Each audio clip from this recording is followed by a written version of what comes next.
we go up to the liquor store. Kid you not, man. That scene, when he slips on the floor in there. He's like, hey man, my back, my neck, I'm suing. I'm suing. I want $150,000. I'll settle right now. Like, we had a dude that fell in the store like that, man. Slipped on some laundry detergent. Oh. He was like, man, I won't sue. Just give me a bottle of MD. The MD, the Mad Dog 2020. Oh my gosh. Back in the day, he was like, give me a bottle of MD and some OE. I'll be fine. I was like, dang, that Friday movie reminded me of that. I was like, crazy times, man. You begin. That's how it really is over there. That's how it really is, man.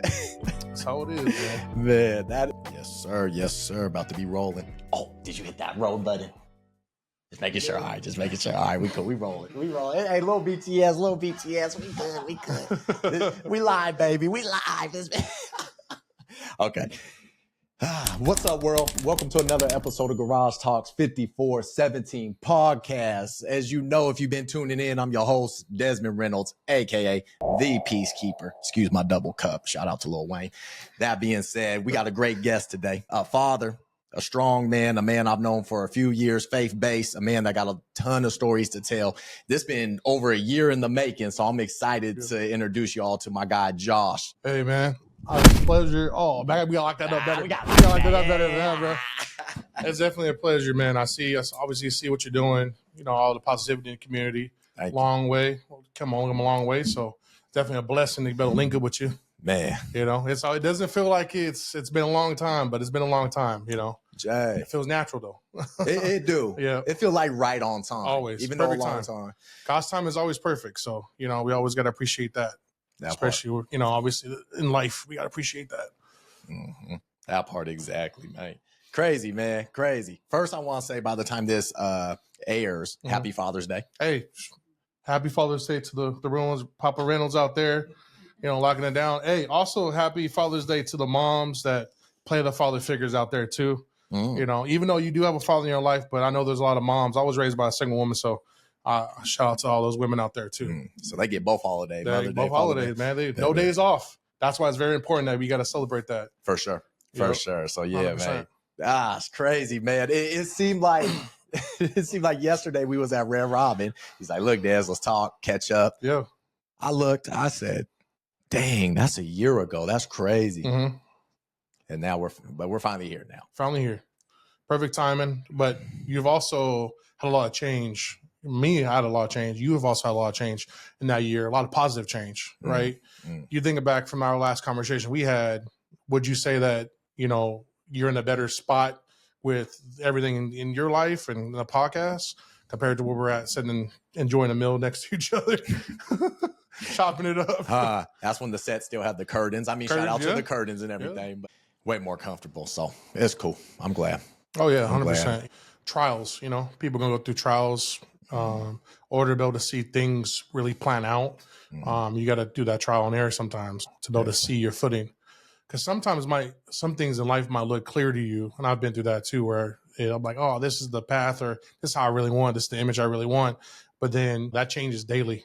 Right? And it all comes down to just kind of going through the motions and being like, okay, this is where I'm supposed to be at. And a lot has changed in a positive way. There's some road bumps since the last time I talked to you. But nothing but blessings. I can only be thankful, especially the time I get to have with my kids, my family, the time I get to have with you. So nothing but blessings, man. Man, yeah. When you simplify it, I think in which is overlooked way more. You're up, you're breathing, you're walking, you're living life where it could be way worse. I mean, look, we got war happening now in Iran, Ukraine, Russia. Yeah. People passing away every day, people's homes. Sometimes you just got to remember to simplify things and be grateful. Yep. But I do like what you said.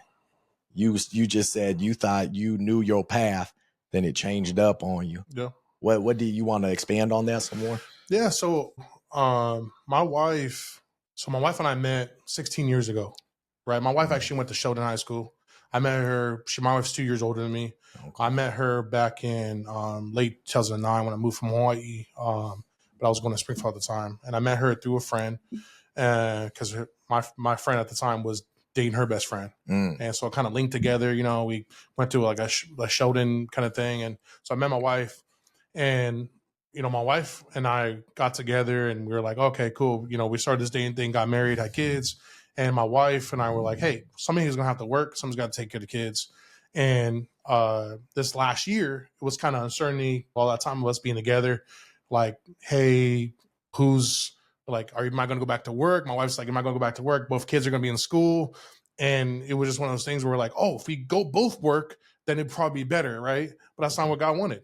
God wanted it to be on his time and be purposeful, which now he set her up for she can do her business. She can also be a volunteer and work with the school where our kids go to school.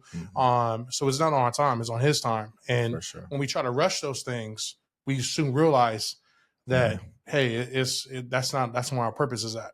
And I thought from the beginning, right, we planned it from when we started dating 16 years ago. Hey, we don't have kids. We're going to go do this, right? And everybody's like, oh, it's a fairy tale. Then we actually started getting married. We started having kids. And then we're like, all right, you're going to be the stay-home mom. I'm going to rock this out for 8 years and we're going to do it. But then that was your realizing, hey, that 8 years comes up. And it's like, all right, 8 years was when you and I started talking, right, about doing the podcast and realized like, ooh, this ain't the time. This is not what God wants. Oh, snap. So we might have to just make it a little bit longer where I'm just working, which is okay because I'd rather my wife, being a stay-at-home mom is a job. That's the thing that people don't understand. A lot of men don't give that recognition and credit to moms. Tell me about that. There's a lot of stuff that you do for your kid on a daily basis that you're tired. I'm going to work. Sometimes I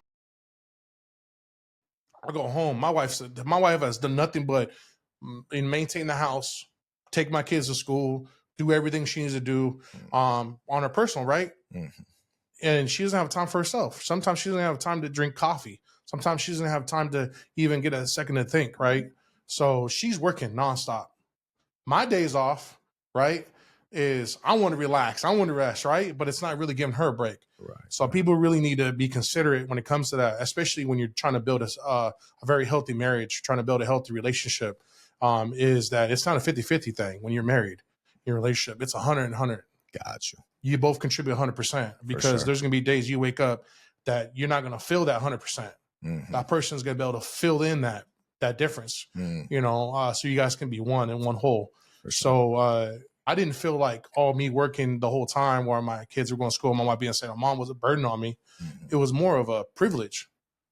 Yeah, for sure. There's a lot of couples that need they both need to work. There's a lot of people out there, both of them need to work. My wife had the same background as you. She worked at the bank. Her family has all been corporate bankers. She worked at the bank for years, coming out of high school, and we had a very successful job. She had a very successful job at the time. And when you make a lot of money and you're so used to that, and you have a kid, a lot of people out there, some people realize, when you don't have state benefits, you don't have all these extra benefits, right? You have to pay for the real life stuff sometimes. Healthcare is expensive for a family, and daycare is expensive. When we went to go look around, daycare was $2,400 for a kid. Ooh, yeah, they be taxing. I hear. And some people look at that as, okay, yeah, I can go ahead and fork the bill up. But one thing that I looked at it in a different light is, and some people do look at it this way, some people don't. I look at it as I'm gonna pay $2,400 for somebody to watch my kid, to teach my kid how to walk, to teach my kid how to talk, to be there for all the ones. Those one moments, the first moments. Nah, I'd rather struggle providing for my family so my wife and my kid can build up on the foundation we want to build up for our child. And God provided, man, like he always does. Amen. Even the uncertainty, certain times, God provided. I'm blessed. You are, because in this economy now, Jay, it's almost impossible to have one person stay at home while the other works. I mean, Oregon, I know they got that law now when a kid is born, you can take your time. It just started this year. It just started, or last year. Last year.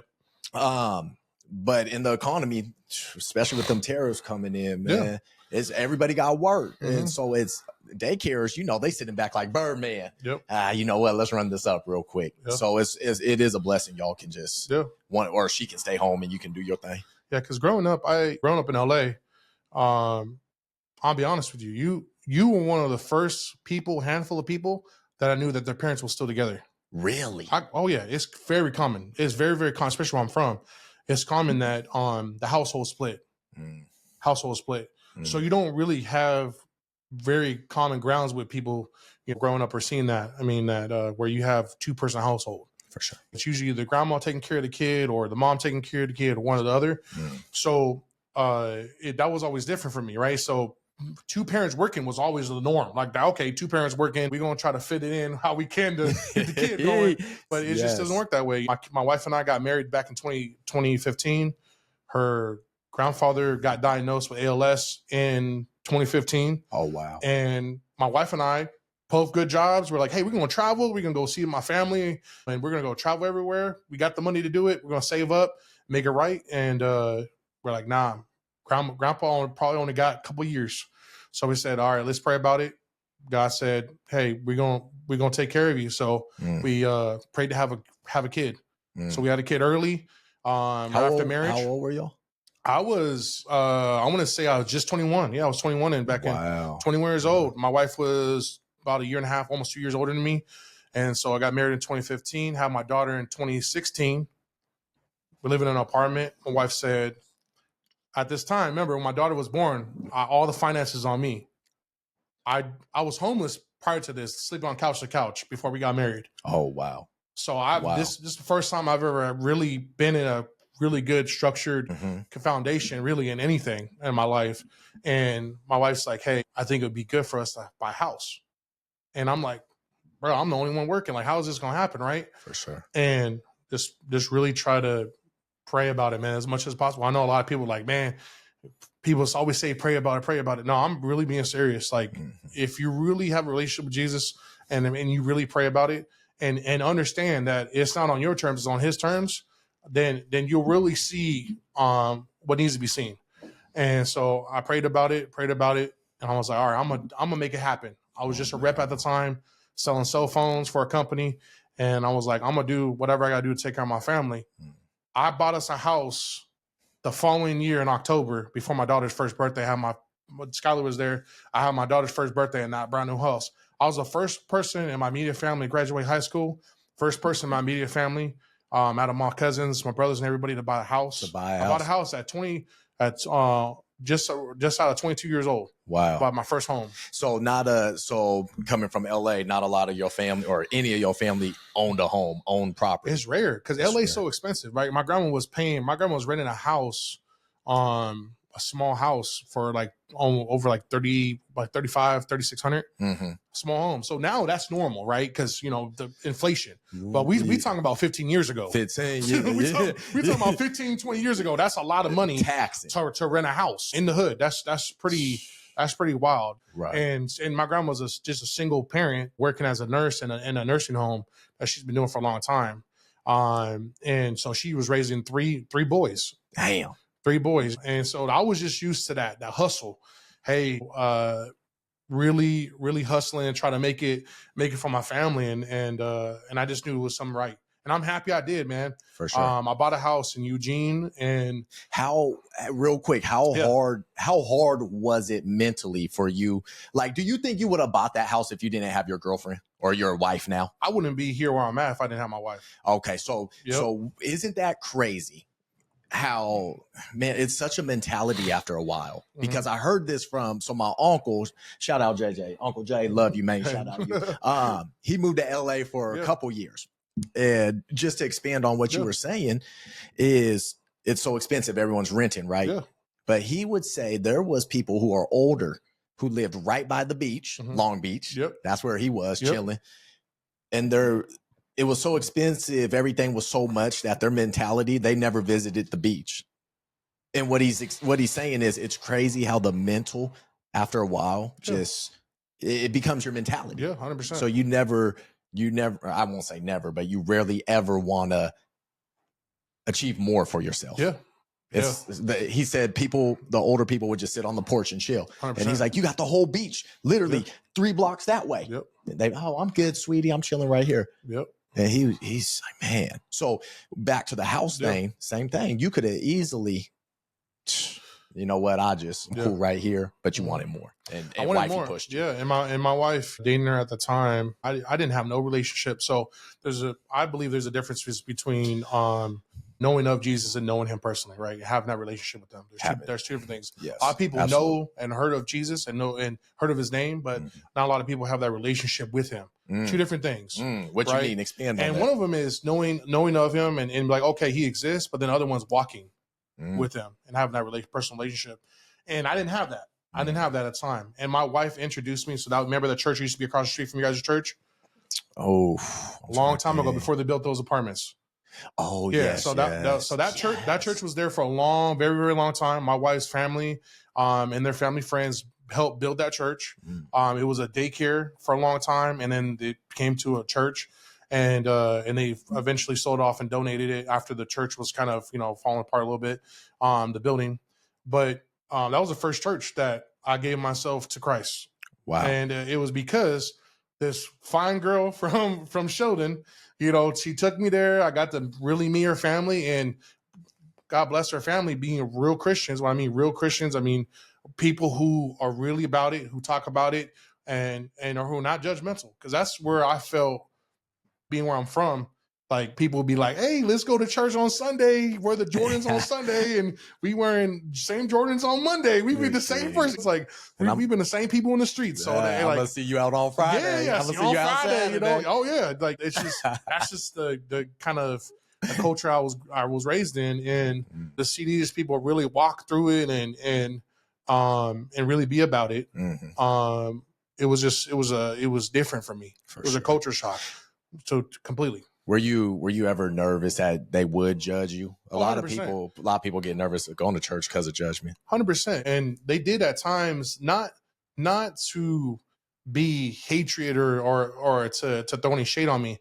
They were taken back, like your mom would be if you dated somebody that was from a different area and that didn't have a good relationship with his parents or his family, and you started seeing your son or daughter start dating this person. You started wondering, like, okay, like, let me learn a little bit more about them, right? It's just the protection of a parent, and I understand that now as a parent, right? And they had their wall up.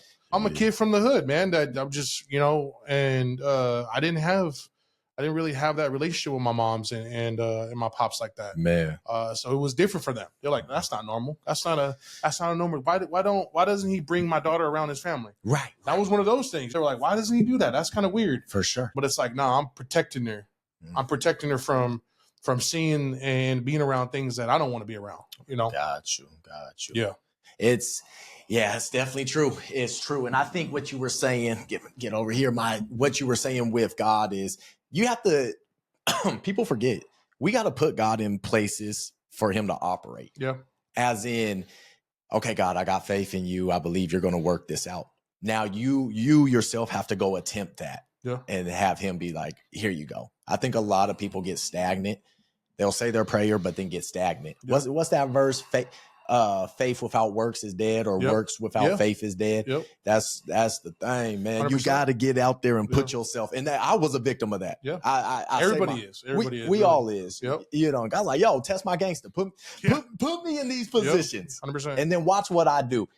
And I kind of had something similar. Not a lot of people know this. I almost got fired from the credit union 2019 on some BS. Some BS. Somebody just, is that the dealership situation you were talking to me about? Where they said that you were trying to tell people not to. No, that was a different one. Yeah, that one was clean. But I made an error on somebody's car thing. Looking back, I even have managers come up to me. This is how you know some BS. Managers came up to me, dude, I pulled your file. Yeah. You shouldn't have went through what you went through. Yeah. But that's behind them. God bless them, 100%, whoever. Yep. But that was 2019, right? Yep. So this was crazy. So that person's on some BS doing their thing. And so they put me on a PIP plan, performance improvement. Put me on it. I'll never forget this. 60 days, Des. You mess up, you're late. Yep. Whatever it is, you're gone. You cough wrong. Hey, why are you coughing like that? Yeah. There was a couple of days I was running to the door. I bet. I was running. You're like, Desmond, you ain't even working today. It's Saturday. Oh, no, I'm still here, though. I'm clocking in. You sure I don't work? Yeah. I think I do. I don't want no problems. So they put me in there. I'm 2019, so I'm 5 years deep there. So I'm like, damn, they really got me on this PIP plan. This is crazy. So long story short, Jay, we get through it. And it's crazy because when you put the PIP in, HR is like, look, it's from this date to this date, period. The weekends count, everything, whatever. My last week of it, I was on vacation. We went to Mexico for my mom's 50th birthday. Hey, shout out to mom. Shout out moms. So as soon as I came back from vacay, they was like, you're done. Good job. I was like, okay, bet. So then I'm still nervous though. Yeah. You know, you got the aftershock. Oh yeah, 100%. Like, does this just mean I can get in trouble again and be cool? It also, you know? And also a lot of it is when you put, and a lot of people don't know a lot of the backstory of how long you've been there, but you were there for a long time, right? And so you start feeling something personal when those things happen, because you're like, so me personally, I feel like somebody's character and how the perception of who that person is everything, right? And if your perception has always been honest, driven, you're always for the customer, always, because with banks, obviously that the banks can't lose. It's taking care of the customer, right? But then also the banks can be negative impacted. Man. So it's always, you follow those behaviors, follow that. So to be sign blind for something like this that shouldn't have been a question, right? That's never been brought up, could be some personal feeling, which will make anybody uncomfortable. And that happens in a lot of cases too, in a lot of professional settings where somebody is called out for something and it's like, this was just something small, something simple. I see where my area is at. But then when they hit you with the book, but like, hey, you got this time. And then some people, depends on who the managers are, right? Those managers are not really leaders. They just people with the badge, and they get paid for the job, but they ain't really leading anybody. They just there to manage people, point fingers. They don't really are there when you need them to be there. But then they do show up though when it's time to hit you with the paper. When it's time to get in trouble. When it's time to raise that wand, man, I tell you what, they're like, hello, I'm here. For real, man. I've seen too many of those in my time being a leader in different businesses and it's like, I think that's the reason why I haven't been burnt out in any kind of professional role, because I'm really there for the people. I'm really there for the employee and the development of the employee, right? Sure. Not every manager is a leader, like I said, and it's important to decipher the two, right? You can definitely tell the vibe when you go into a professional workplace and be like, oh, that person's involved. That person's in the trenches. That person's helping this person. Then you got the managers like, all right, did you talk to such and such about this? Or did you tell this person to do? You see what I'm saying? For sure. I'm like, all right, you delegating, bro. You delegating really good, but you really ain't a leader. You know, like delegation is a part of leadership, but you doing too much of that. You doing too much. You doing too much of that. Like this is the fourth escalation that Robin had to deal with, that you wasn't involved in any of them. Like that's crazy. that's crazy. So Jay, you're a manager at Verizon. Yep. So how long you been managing? I'm going to be there for a decade. Decade with the big red. They give you anything for a decade? I don't know yet. We're about to see in October, but because they gave me a little plastic trophy and called it good. I said, one thing that I do appreciate. One thing. There's a lot of things. That's wild though. That's wild. Walmart, they give you a ring with diamonds on it. Walmart, 10 years. Walmart, yeah, they better. Man, Walmart doing something else. I don't know how they get their money. That's what got me though. You say that statement, Jay. Banks don't lose, credit unions don't lose. I would see other dudes at other jobs, and depending how their sales is, performance, they're getting sent on vacation. Yeah. They're getting to go places. That's one thing that woke me up to. Besides God just being in my ear and my heart, my common sense looked and said, bruh, you do so much here. Bro, you deserve to be treated better. And I busted my butt, but I never had to deal with that in my workplace, because I've always been closed mouth don't get you fed, right? I've always been about that, and I've always been about if you present who you are and what's on your heart 100% of the time, there's no question. And so my intentions when I develop people like your cousin and everybody, my name speaks volume. When people say, hey, how was he as a leader? How is he there's no smut on my name, because I have genuine intent to really help that person progress. That's with or without being in the company. Wow. See, that's the thing that people won't tell you. They be like, oh, you gotta be a leader here. You gotta no, because this job ain't for everybody. What you're doing ain't for everybody.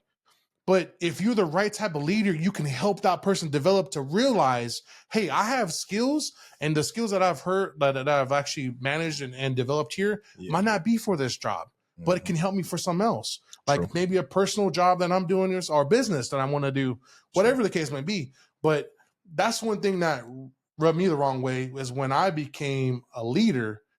Before I became leader, I had a bad manager before. Plenty of times working in retail, I've had bad manager at other retailers. And I just told myself, man, I would never make those same mistakes.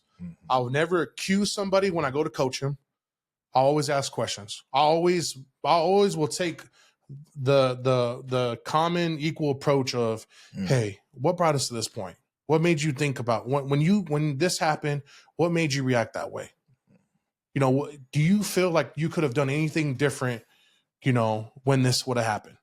I'm always having them think to self-develop and to work on their own character.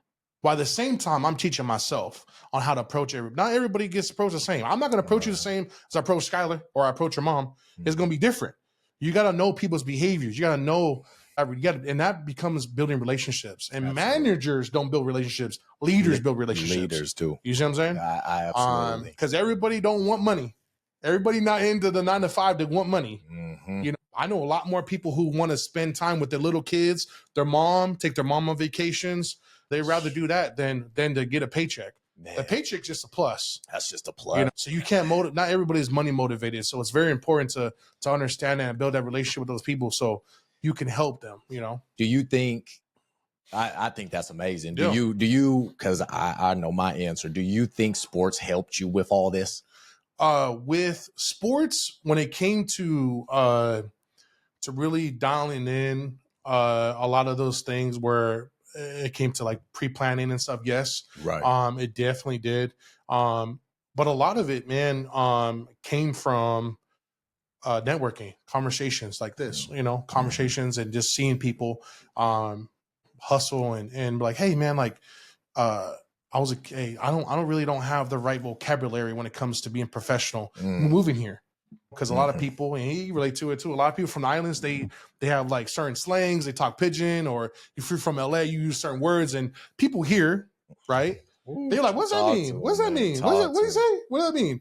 So I had to really change up. How can I be more professional, and how can I carry myself more in a professional way without losing who I am? There you go. That's the thing. People put this fake mask on and then they want to be some type of way, put their professional cap on, but then they lose what's really in their heart. I was like, I'm going to try to be the same person I am, but be it to where people understand. Exactly. Yeah, and that's kind of how I want to do it. But yeah, football gave me the discipline. Boxing gave me the discipline.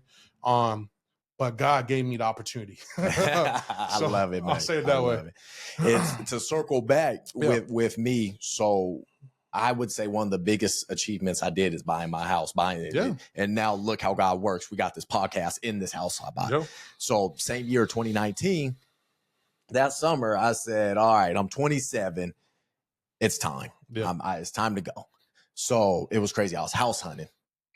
Even though I worked at the credit union, I didn't really know how this went. So I'm house hunting, and God's just throwing me these little stones. My neighbor's a realtor. Oh, I got you, Daz. I'll help. Yep. I work for the credit union. They're like, hey, we got your financing. All these things are happening. But still in the back of my mind, I'm like, man, these brothers trying to fire me just about 4 months ago. I'm like, I'm not sure I want to give them my money, man. Should I finance this crib? Like, I still think that residue there.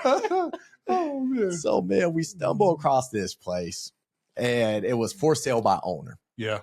So, which means the owner there's no middleman. Yep. So I hit him up. My grandma hits him up. Shout out grandma. Oh, shout out grandma. Grandma hits him up, and she's like, discount. Not for real. I said, okay. She goes, you got appointment Sunday at boom, boom, boom. We get here. Tell me why it was someone I went to high school with. Dang. Little Mike Travis. Oh yeah. You remember Mike? Yeah. Yay, hi, boom, boom. Mike's like, yo, Daz, what's up? So there's another hint there. Dang, yeah. When you walk into your home, it's meant to be. Meant to be. 100%. You get that feeling. Yep.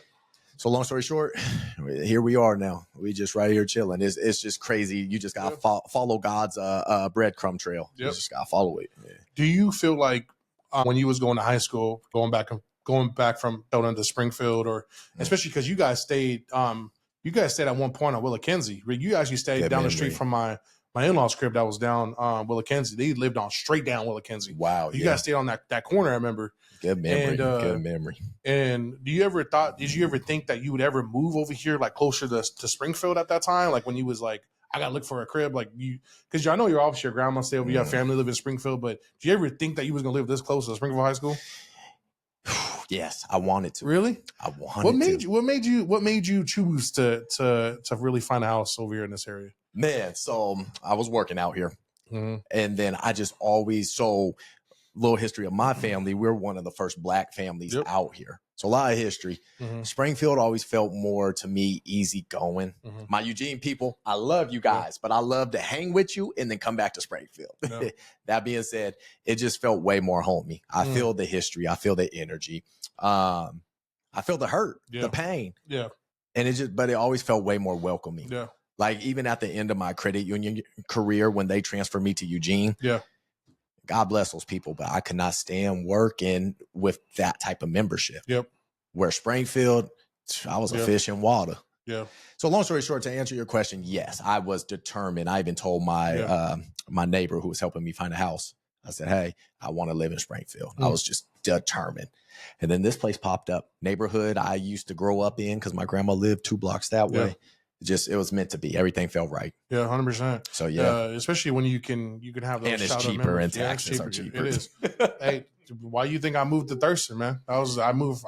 Oh yeah, you're out Thurston. Yeah, I sold the crib over there in Eugene, and I just moved up to Thurston Hills. And so your first crib was out deep Eugene, right? Deep Eugene, over there, right down the street from Alignment High School. Dang, you was in the cut. I was in the cut, bro. When I drive to that area, I feel like I'm in a whole new town. Bro, I'm telling you, when you say the cut, I'll be like, hey, when you say the cut, the reason what made me move, two things what made me move over there is the shooting that happened at the elementary school right there next to Willamette. When the parent ended up getting shot. I mean, so that was unfortunate. You know, I didn't know that. Yeah. They tore down the school and they're rebuilding it, but unfortunately, I'm so sorry for that guy's family. So he ended up he passed away, and then right around that corner, I lived on the last cul-de-sac on Echo Hollow. So if you could take Echo Hollow straight down, there's Royal. They had Eugene's largest drug bust right around that corner. Dang. So, man, I'll tell you what, the most discomfort I've ever had, like, man, yeah, I'm from LA, but like, we talking about Lane County tweakers here, okay? They different. They you don't know what they on. Some of them look like zombies. You don't even know what they on. So I was like, this is not right. Like my wife staying home. I was like, this is not comfortable for her. I was like, this is not. And I was like, also too thinking like my daughter's going to be starting school here. Like, where's my daughter going to go to school? Gotcha. That was the elementary school my daughter was supposed to go to. Like, where's she going to go to school now? So I told my wife, I said, right after COVID hit, putting the house up for sale.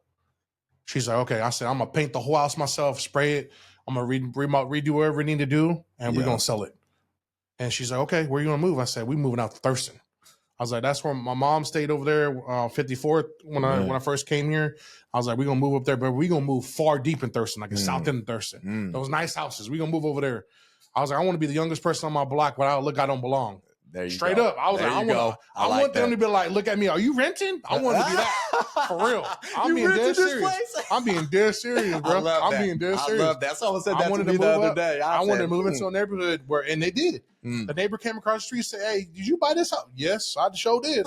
I did buy this house. Yeah. You know, they looked up your deed probably. Oh, 100%. And we are the youngest people that live on that in that section. Okay. Yeah. So, and it's a blessing to have because, you know, you have nothing but cops and retired folks that stay over there. And it's great because it's a safe community. For sure. When I get a package delivered, I don't got to worry about it being gone. So you get some J's delivered to the house. It's like, see somebody wear a size 10, but they got 15s on. Like, what's going on? What you doing over here, bro? So, for real, that's just how it is sometimes around here, man. So you bring in a little bit of your LA thoughts, I think, bro. Amazon packages be getting stolen, bro. There's some porch pirates, bro. That's just For real. When I got that Amazon package before we recorded, is that why you were kind of like, ooh, this kind of surprising? No, that's why he took the picture. He took a video. Bro took a video of that. He was on that camera for a long time. He didn't know how to use the phone, or he was on that video. He was like, I'm gonna make sure. I don't know who live here, but I'm gonna make sure this is it. It's one of these people. It's one of these people. He's like, they filming in here too. Do a demo for Amazon. But yeah, that's the reason why I really wanted to move over there, because I wanted to be in a different environment and to make sure I had that safety net. That's really what I want, man. And I worked hard for that. And it was, the crazy part is like, just like what you were saying, it all happened the right time, right moment. And right after COVID, the house market boomed up. Boom. Prices went, the percentages went down. Yes. Sold my house, bought it, made a premium on that thing. Ooh. Sold it. We bought this house when it was Memorial Weekend. Memorial Weekend, they were like, oh yeah, this house is for sale. All right, take me there. Family, friend, realtor, like, take me there.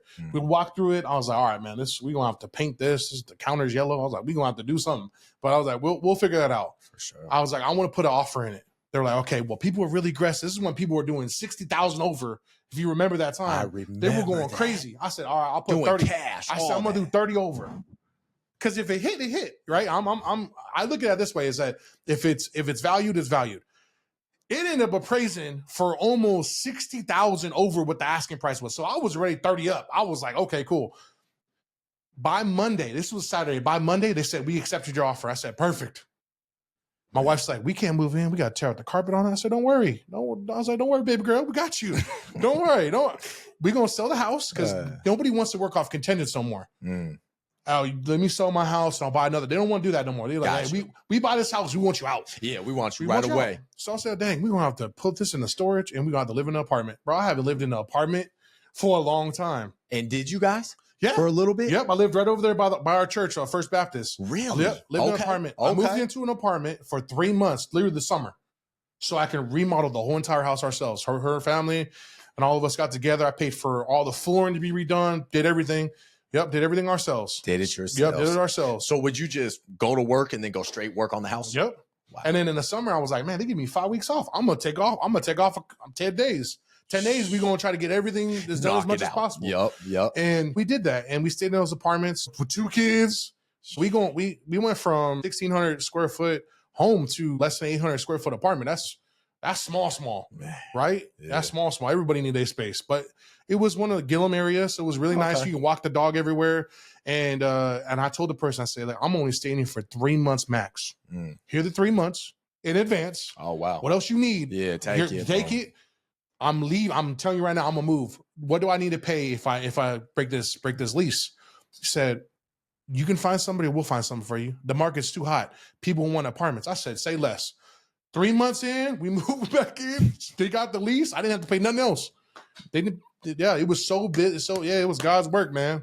I was so blessed that we got to do that. It was crazy because I would have got hit with like a $3K fine of the lease breaking. But everybody was looking. There was not enough housing. It was crazy times. Yeah. It was really crazy. Yeah. But going back to apartment, talk about counting your blessings. Did it kind of like remind you like, oh damn, we really is blessed. Like we really is good. It was just a nice little reminder. It was, and it was also scary at the same time because it was so hard to find an apartment.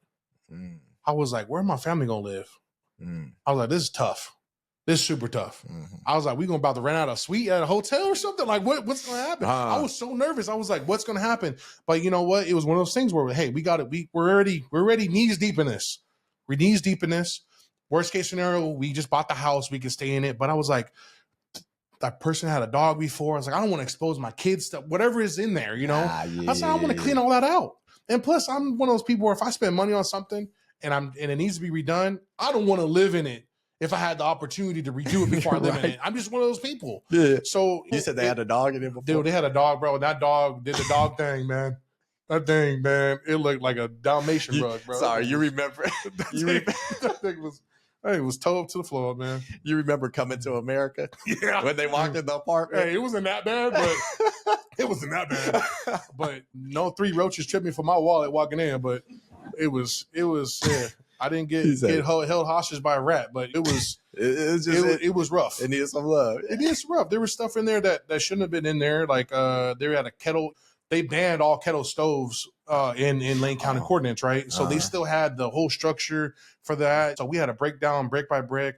I drove all the way to Monmouth, Oregon, and I bought a utility trailer. What? Yeah, I bought a full utility trailer, man. I was like, look, this is a great investment. Bought a utility trailer, and I didn't have to pay because you would have had to haul that stuff to the dump. So I just paid for it, and we still use it till this day. That's good to know. Yeah, I know who to hit up if I need it. Hey, bro, you need me, man. I got you. Does it raise itself too? No, but I can lift it up for you. Bet. I can carry it. Now it has all LEDs. It has the drop gate. It has all that stuff. Okay. Shoot, I know who to hit, man. Hey, man, you ever need me at all? I got you, man. Real talk. I got you. I know. I can lift that fridge up right there for you. You know, if you ever need me. Yeah. I'm sure. My mom was like, "Hey, can you come swap out these dishwashers and stuff?" And I was like, "Yeah, Mom, I got you." She's like, "You don't need a dolly?" I said, "No, I got these shoulders." I carried the whole thing out. She was like, "Dang, son, something wrong with you?" I'm like, "Man, I'm sorry, Mom. What you talking about?" I was like, "We built different." I ain't gonna go pay for a dolly to move this. No, I'll be moving it right now. Had the whole dish. She took a picture of me. I had the whole dishwasher on my shoulders, bro. I bet. I'm gonna hold you to it, man. I got buddy Josh. Let me hit him. I'm gonna hold you to that, man. I got you, man. Yeah, we about to tear my fence down. So I can help you with that. I'll bring the utility trailer. I got you, man. For real. Just dump all that wood out, man. But when you moved in here, did you? I imagine there's stuff here that you're like, hey, I want to change or want to update, right? You probably had that feeling where you was like, because there's certain things you want to do in your home to make it yours, right? Sure, you want to put your touch on it. And that was my whole thing is like, I wanted to feel like I wasn't in somebody else's home. Oh, that's a good point. That's a really good point. Yes. I would say, let's see, I moved in here 19 into 20. So it was like a year later. So when I moved in, I took in 2 roommates. So there was 3 of us. How'd that process go? That's a hit and miss. That's either a fire to happen or a friendship I think issue right there. Friendship issue for sure. Man, I'll tell you what, you go in there best buddies, you come out straight boxing enemies. Bruh, man. For real. I didn't think that was gonna happen to me. Because people, when you hang out with somebody, that's the thing too, when you get married. Oh, right. Talk to me. That's the thing when you get married, especially if you haven't lived with them. Because my wife and I didn't live together before we got married. Oh, wow. You know, so we did the real Christian way, trying to go through that. Hey, anybody who's not doing that, I'm not judging you or knocking you, man. I'm just saying we just did it different. Okay. Because we just did it that way. Anyways, for sure. So when we start moving in together, I'm the type of person where if I brush my teeth in the shower, bro. I'm so used to getting ready fast that I got to brush my teeth in the shower. Yeah, I'll spray down everything to be respectful, but like some people would be like, "Yo, that's a no-no. That's a no-no." For real, that, right? I did that today. I don't leave my toothbrush in the shower though. I scrub my body in, and I'm so weird. I don't even keep my toothbrush out. I just put it in a drawer. Because if you ever saw that video in Miss Cook's class where the toilet next to the toothbrush. I was like, I can't do that no more. So I do that. I brush my teeth in there. Sometimes that bothers people, or just how people are at home and just don't mix well, right? Right. And maybe your mom might know some of those moments with your pops. I don't know, but it's those things. It does happen in every relationship, for sure. It happens in every relationship, and it's very important though that you do love that person. And when you say I do, it's I do, man. I do. You know? So when I tell you to pass the Colgate, bro, pass the Colgate. You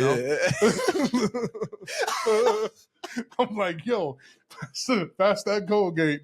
For real. I am not playing. I got to be at work in 30 minutes. Who was the cleaner one between the two of you? Who was the clean freak? Man, so out of both of us, so having kids is tough. I think before kids. Before kids. When y'all just started living together. I would say we had, like, we all kind of managed our own stuff and stuff. Like, I really wasn't, like, the type of person, like, hey, you do my laundry. Like, that type of person. It's like, oh, let's go do laundry together. Oh, okay. You know, because I was a kid. I grew up going to laundromat every Sunday for the week. You know, I was kind of how I was growing up. You know, we didn't have a little washer dryer at the house, so we went to the laundromat up the street every Sunday. So it was cool that, but hey, let's go put some laundry in. Let's go get some dinner, come back. And that's how we always did that. But when we have kids though, like I was off my last 2 days, my wife was working. So it's like, all right, I'm going to clean the house, see the dishes. I'm going to do the dishes and helping out more. I did not do that well. I did not do that well. And I accept that. I really did not do that well. Honest man. And that's it puts a burden on people, man. When you feel like, because you can easily feel like you're being used, you can feel like some type of way on that. And that's the last thing when I told my wife, I say, but I love you. I understand what you're telling me. I know I'm not perfect, and I appreciate you accepting for where I am. And I will do all I can to make those adjustments. But I won't let my conversation be my action. I'll let my action be what it's about. Man, you know what I'm saying? That part exactly. So and my wife is such a blessing that she told me, she was like, hey, I do see a difference. I appreciate you. Hey, I thank you. Thank you so much for letting me know that you recognize my effort, right? And I said, I appreciate you giving me those flowers, because it's important, like that communication, helping each other out. Because I tell you what, man, having 2 young kids, and your mom probably know you was the one, but you had cousins that came over the crib and messed up stuff and messed up your room, and some of the cousins didn't clean when they left. Bruh, my dad used to come in because my dad runs Fran's Bakery. He worked at 12 in the summer. The old bakery. I got a story for you. The old bakery. You just hit this on the head. My mom knows. That's why she's cheesing over there. He would come in from working at 12. He'd come in. We didn't touch the house. My mom was working. We didn't touch the house. My cousins, just like you said, we messed it up. What we doing? Playing Halo. Yeah. My dad came in. I'll never forget this. I already knew. He came in the house, and I could tell by his footsteps. I said, He came in. I said, wait, don't do it. We got to save it. Yank. Pulled the cord. Oh, yeah. Clean this damn house up. I said, damn, we didn't even get to save the game. Yep. Oh, so yeah, you're right. Oh, yeah. I know what you mean about the cleansing this. Oh, yeah. 100%. Oh, yeah. You did. I was sick. I said, damn it. That's the worst thing to do, though. Like, honestly, like, you should know this now, like, working long days and coming home. That's the worst feeling to come home to. Is you're working all week, you're tired, coming home to a house that's not clean. Man. Bruh. The worst. Man, I tell you what, coming home to a house that you like, dang, I got this. My brother be hitting me up. Like he was that's how we spend time together now. Since he's in LA. We play Call of Duty together online. So we run Warzone and be playing and stuff. And he'd be like, hey man, jump on. I'm like, look, man, I gotta clean that. I gotta do this first. I got duties I gotta do first. Yeah. He'd be like, you don't do that. Just be doing that. He just be, because we call my wife. He's like, you know, your wife be doing all that. I'm like, bro, things have changed, man. I'm a changed man. I'm like, come on, man. He's like, I know he's my older brother, so he always be trying to throw a little jab at him. I'm a better man now. I'm a better man. I'm like, come on, man. People change. Yeah, people change, man. For sure. It's like, dang. But that's just how sometimes in relationships you have those situations, and then as you get married, you have kids, and those kids be tearing up the whole house. After you just fixed it, your mom probably just cleaned the kitchen, right? You went in there and make a PB&J, got peanut butter all over the counter, bruh. Yeah, bro. Or so true. Your kid going to go get some ice from the ice box, right? Go get it from the refrigerator, and then they let all the ice and stuff melt on the floor. But man, I almost lost some arm. Man, almost lost my floor, my back, lost my leg, stepping on some ice, walking into the kitchen. Bro, that's the worst. That's the worst. That's the worst. My daughter be like, Dad, you okay? I'm like, I'm lucky. I almost had to pay a deductible, man. This was getting dicey right now. I almost lost my life over 2 ice cubes, bro. Like, for real, I'm hitting the corner and the ice cube just got me, man. That's the worst. That is the worst feeling, man. What's an 8-year-old gonna do? I'm on the floor. I'm a big man. Setting up traps on you and stuff. For real. Little sneak attacks. For real. I'm telling you. Oh, my God. That reminds me of Friday. Remember in the first Friday? When we stepped on the floor? And when he dropped the ice cube, he said, Craig, give me some water with some ice in it. And he dropped the ice cube on the floor. This scene didn't hit me till like 5 years ago. And he looks at the camera and he's like, hey, he puts it in there. Yep. I was dead. Yep. His dad drunk the water. He said, Oh yeah. Good times. Man, I had a cousin that I was living in Watts one time. I was staying at my auntie's house and went to my cousin lived down the street from the projects there. and there's a liquor store, always liquor store in every neighborhood I ever grew up in. Always a corner liquor store. Let's kind of like your liquor store over here next to Tower Inn. So like imagine walking over there, right? Bro, they make money over I'm there. telling you, man, that's you see it during COVID. Oh man, I'm telling you, I almost worked there. You don't have to have a mask to drink, man. That's the reason why people do it. You know what I'm saying? Just put a hole in the middle. You be good. Multi-use. So we go up to the liquor store. Kid you not, man. That scene, you know, when he slips on the floor in there. He's like, "Hey, man, my back, my neck, I'm suing. I'm suing. I want $150,000. I'll settle right now." Like, we had a dude that fell in the store like that, man. Slipped on some laundry detergent. Oh, he was like, "Man, I won't sue. Just give me a bottle of MD, the Mad Dog 2020. Oh my gosh! Back in the day, he was like, "Just give me a bottle of MD and some OE. I'll be fine." I was like, "Dang, that Friday movie reminded me of that." I was like, crazy times, man. You begin. That's how it really is over there. That's how it really is, man. That's how it is, man. Man, that is hilarious, bro. Yeah, good times, man. But yeah, you hit it on the head. Like wanting your house to feel like your home once you move in. Yeah, I knocked out a wall in the kitchen. That was one thing. So my kitchen was separate by this wall, so I couldn't see the TV and stuff. So I was like, man, when I want to cook and stuff, I want to see TV. Oh yeah, you know, or if I got family over, I want to see their faces while I'm cooking. Yeah. So yeah, we knocked that wall out. Did a couple other little things, but that's awesome. Yeah, did this garage. It's going to continue to build its value, especially when the market's going now. It's a good investment. Right. Owning a home is a good investment. It also has its expenses too. Man, I wish back in 21 though. I'll tell you this, Jay. This one like mini regret. I don't try to hold on to regrets, but damn it, I wish I would have took a HELOC on this and got another one. Yeah. With those rates being so low. Yeah. Because HELOC rates bend. You could have got them low as 4% in some cases, you know. Right. They were in the twos. Yeah. They were in the credit unions. There was there. Yeah, I wish that's my one thing. I look back and say, damn it, Daz. I should have just took that. Yeah.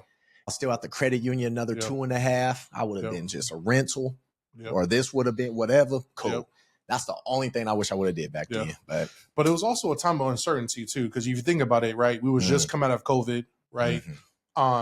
House owners or people who own property had the worst possible outcome financially when it came to that, because there's so many regulations and laws around renters, right? Yeah, you can rent. People were not paying rent, taking people to court and losing cases, right? That own property. So imagine, right? You were in a time of uncertainty because we don't know. Only God knew what was going to happen after that. True. Right? Shoot, I said the same thing. I wanted to get a duplex, man. I would love to own a duplex. Rent it out and to be able to have some kind of investment right into that, a long-term investment. And that's where success, I feel, gets you to the next level. It's not working for corporations, but is have your own business or invest into some kind of longevity property or some of that sort. For sure. It's definitely going to be important. For sure. I have that I know of 2 neighbors. One over here, a couple houses down. Shout out to them. They keep just the normal house. Yeah. This dude, he owns a fencing company, but they have, at least in my neighborhood, like 5 rentals. Damn. Like I literally, when I'm walking Halo, I see this dude's van at different houses. And I'm like, oh, one of my properties. Yeah. I'm like, damn, how many properties you got? Yeah. And they just regular house down the street. Then the other ones over here, big timers. They got biggest crib on the block. Yeah. They got like 10 properties. It's crazy. Hey, 08, man, when the market crashed, 08. I was worried about Halo 3. Yeah. Man. Yeah. Oh, yeah. Everybody was, bro. Yeah. But in 08, between 08 and 09, people were just going through, just buying homes, investing into homes, right? Yeah. And then they would buy them at a certain percentage. And then when the market obviously started to take off more and building a little bit more structure underneath, they started refinancing those loans. And it's important, man. If you really make it smart on who you rent out to and that, I would focus personally on family homes or elderly. Okay. I would even invest into a 55 plus community. You know, the ones about Sheldon, right? I would buy one of those because it's guaranteed income, right? The person ain't going to be throwing up unless they they trying to do something crazy. They over there got all the senior citizens throwing up in there, throwing some club music, and I don't know. Hey, we about to go hit up Nancy's house after church. I don't know, man. These days you just don't know. For sure. But it's like, you gotta try to look for reliability. You do when it comes to those. It's hard, man. You run out to people nowadays. It might look good on paper, but it's like it ends up turning into a nightmare later on. I've heard too many of those stories, bro. Me too. Too many of those, especially at the credit unions. We get so many not tenants, but owners, landlords, house owners, and they be coming in stressed, especially during COVID. During COVID, they would come in dead. They ain't paid rent for 4 months. They ain't paid nothing. I can't touch them. It's like, man, bro, you just got to have that cash flow, because if that cash flow is not in existence, when you run into situations like that, right, you're hurt. And then they're not paying, they move out, and imagine all the damage you have in the house. And then if they don't like you, you see those videos where they walk in and be like beer bottles be like filled into the roof. Yes, I'm like, and it's so crazy. I was like, I wouldn't do beer bottles, because if you cash in all those, you probably gonna get some money back. I'm thinking of return on investment. At least 1 month back, right? At least something. But I'm like, dang, somebody really spent all that time drinking those bottles, bro. I'm like, dang, 4 months. I've seen it, man. Holes in the wall, feces on the ground. I was like, bruh.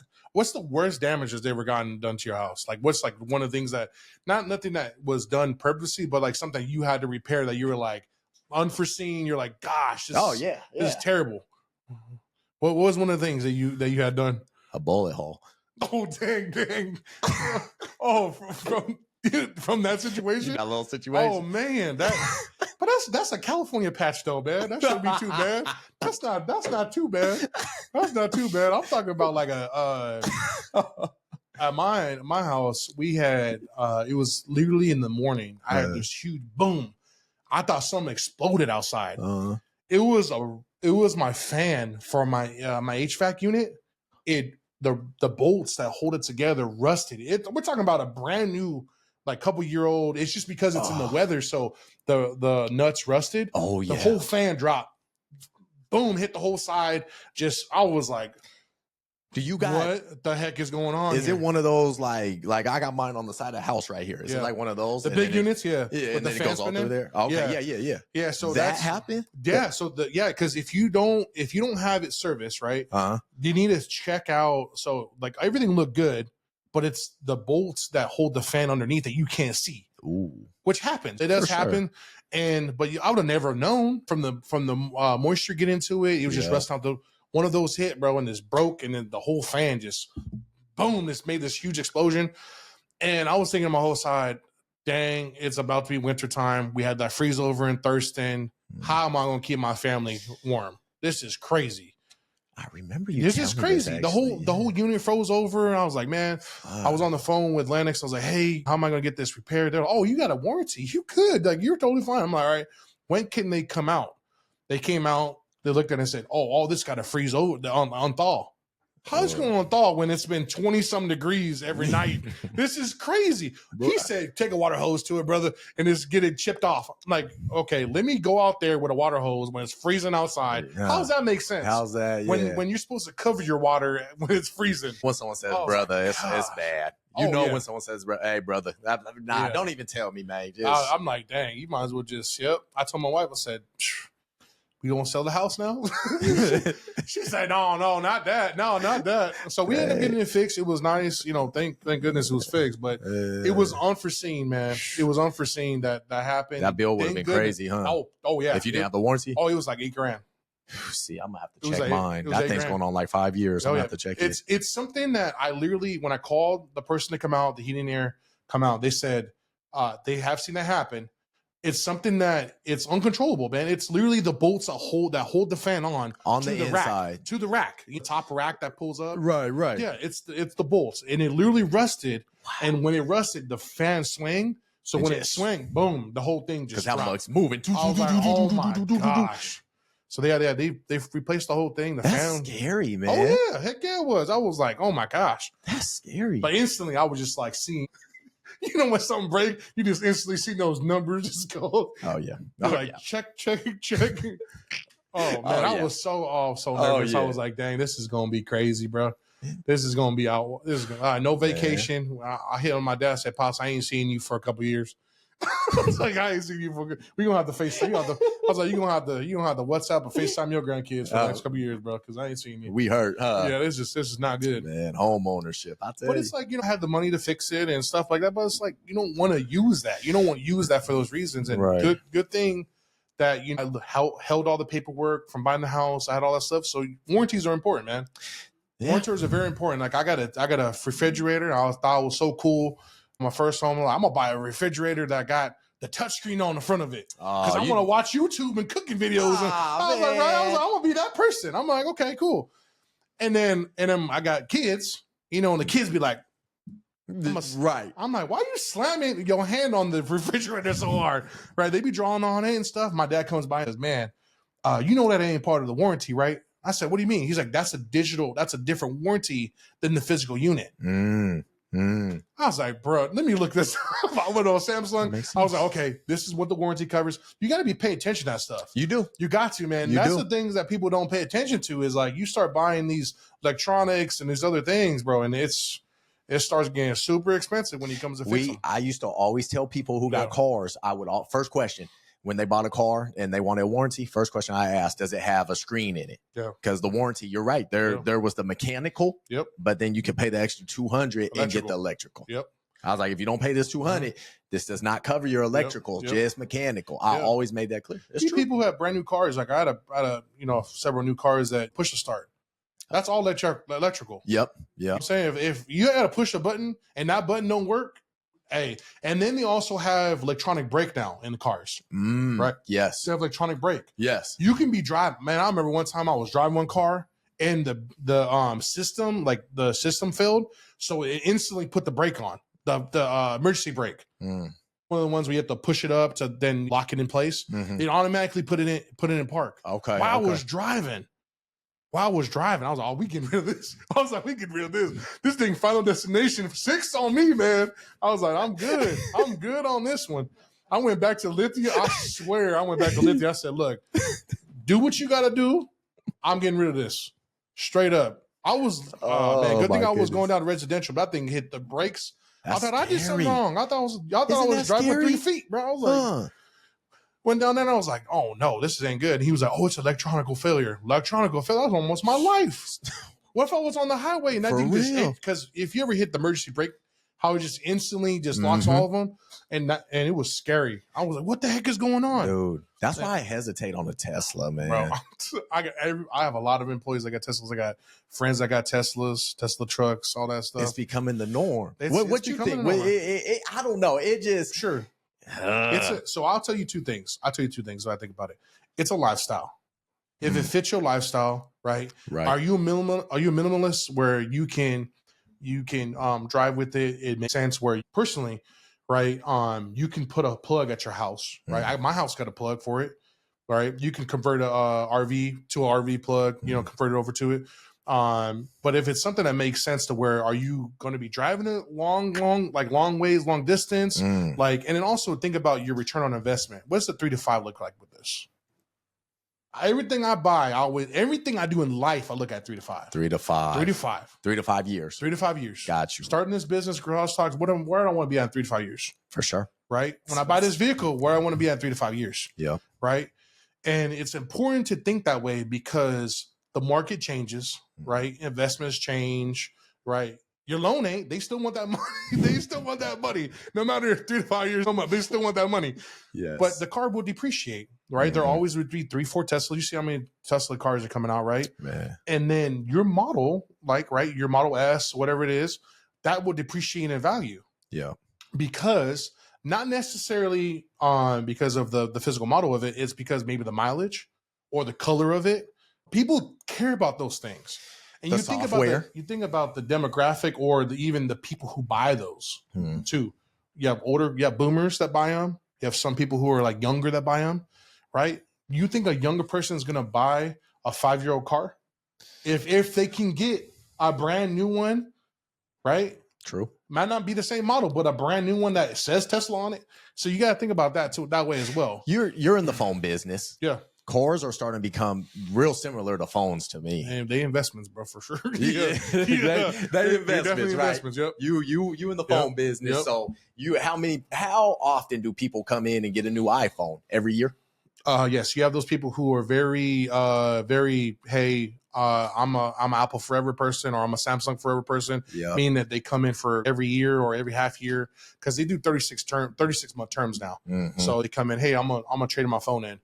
But the thing, real quick with that. So iPhone 15 to 16, not too much of a difference. And I'm an honest person. We're honest. Like being corporate is very important, because we have to be very honest with people. Mm-hmm. Where we're gonna say, hey, these are the difference between the two. This is what it is. But what matters to you? Right. So my point is 15 to 16. I had to stop myself. Yeah. I said, okay, I got a 15. I need Pro series though. Pro series. That's a big difference. Pro series. Yes. USB-C. Yep. I wanted the USB-C because I need to plug in everything else. Yep. Long story short, same thing with cars is coming with, especially the Teslas. It's becoming the same. It's becoming the same thing. People want the newest one each time because how electronic they are. It's not as mechanical. Not as, it still is. Yeah. But that's what's crazy. You're right. The young kid's going to look and be like, shoot, I'm trying to get the new Tesla. Call it good. So exactly. And that's the thing too, is like if it fits your needs, as in like you're around where there's going to be obviously charging stations, and it's really the needs thing that I look at. Everybody I've talked to, that they're like, oh, hey, I don't drive as much, or hey, I bought this model because it does cover long distance, and I have supercharge stations, or I have a charging station in my apartment. So they're like, man, I spent too much money on gas, or I don't have a big family, so I want something that, and it looks sleek. They look sleek. Anybody who they're clean. Professionals. People have businesses. A lot of people have that. They look very clean. My buddy got one, bruh. It tripped me out. What movie did we get out of? Sinners. We got out of Sinners. Bruh, this dude. All right, I'll catch you later. Tesla pulled up. I was like, oh, his wife's in the car. Bruh, he got in the driver's seat. Yep. I said, hold up. Yep. Push that button. It just pulled up to him. I was like, that's sick. Yep. That is dope. Oh, yeah. That is dope, man. And a lot of those things are self-driving, self-parking. Those things are technology is going to continue to boom, right? On those. It's just there's so many licensing that goes into that to have that. And it all determines on the state that you're actually trying to sell those vehicles or sell that product in, because each state's going to be different, right? For sure. Or they would just be obviously everywhere. Yeah. But you'll see that a lot. They're big on the West Coast for a reason. Man, those things, So it's sitting everywhere in California, bro. Portland's crazy too. I think my next car, the closest, I think I'll go a hybrid car, man. Hybrid, yeah. I think I'll go a hybrid personally. Yeah. I'll do a little bit of best of both worlds. The new Tundras, the stuff that Toyota's coming out with, the hybrids, hybrid trucks, where they have turbo. Yeah. A lot of that stuff is really good. Those crossovers is good because you get the savings on gas, right? But then you also get the benefit of like towing and those things as well. Come into a factor. Yeah. Because you're always going to need something.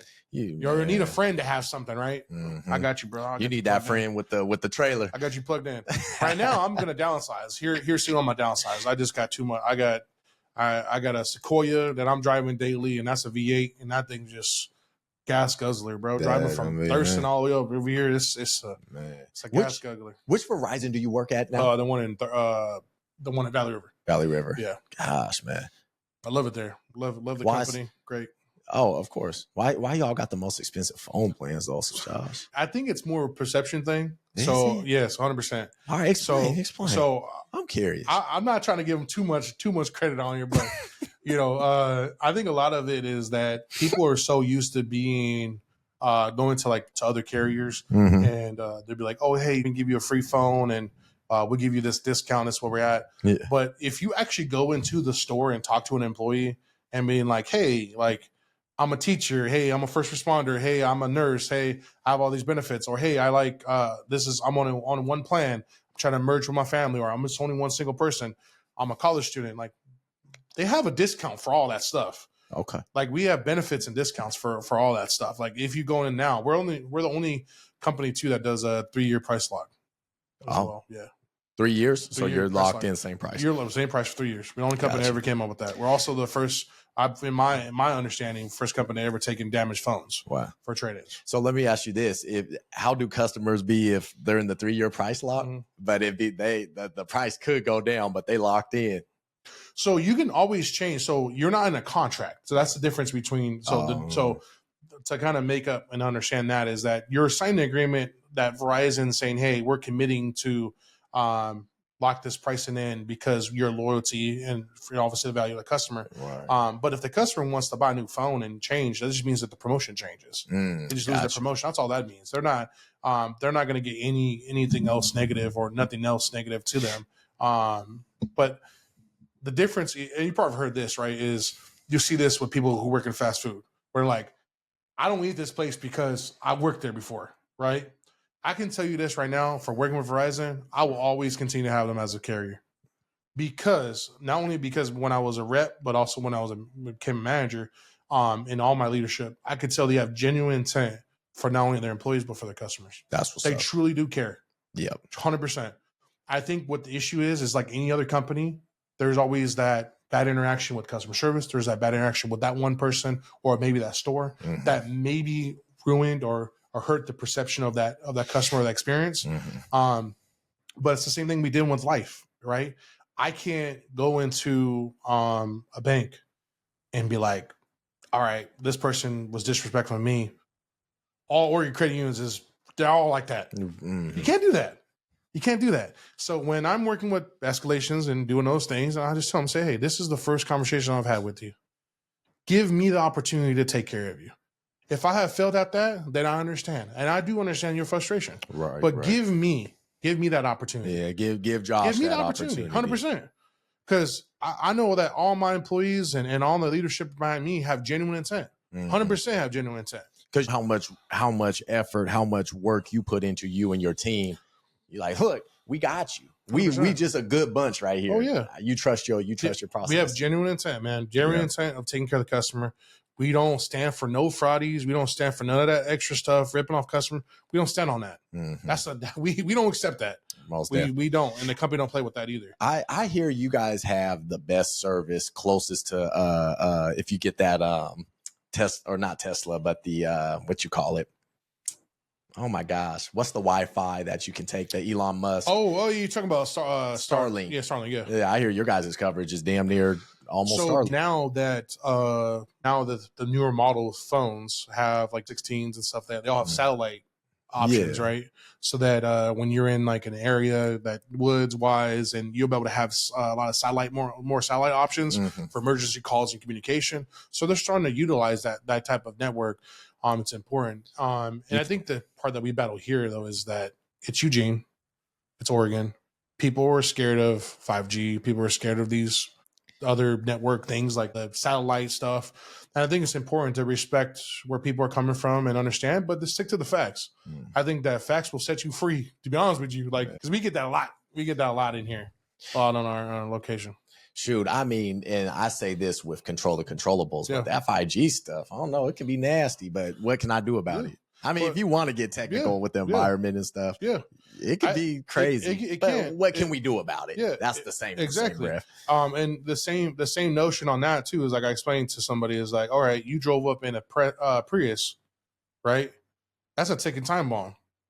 That car catch on fire and blow up. That's a block. That's a whole block. That's gone. Straight up. If you think about the battery, especially, or even on a Tesla, you think about the battery on that, or you think about, okay, what kind of music did you listen to coming to the store? Radio frequency. We could go on for a long time on those things, but it's like one of those, it's like, if that person is really choosing to be away from those things, the only thing we do is give them respect. Like, okay, this is what this phone offers, what it has. Like, I'm not a network genius. I'm not that.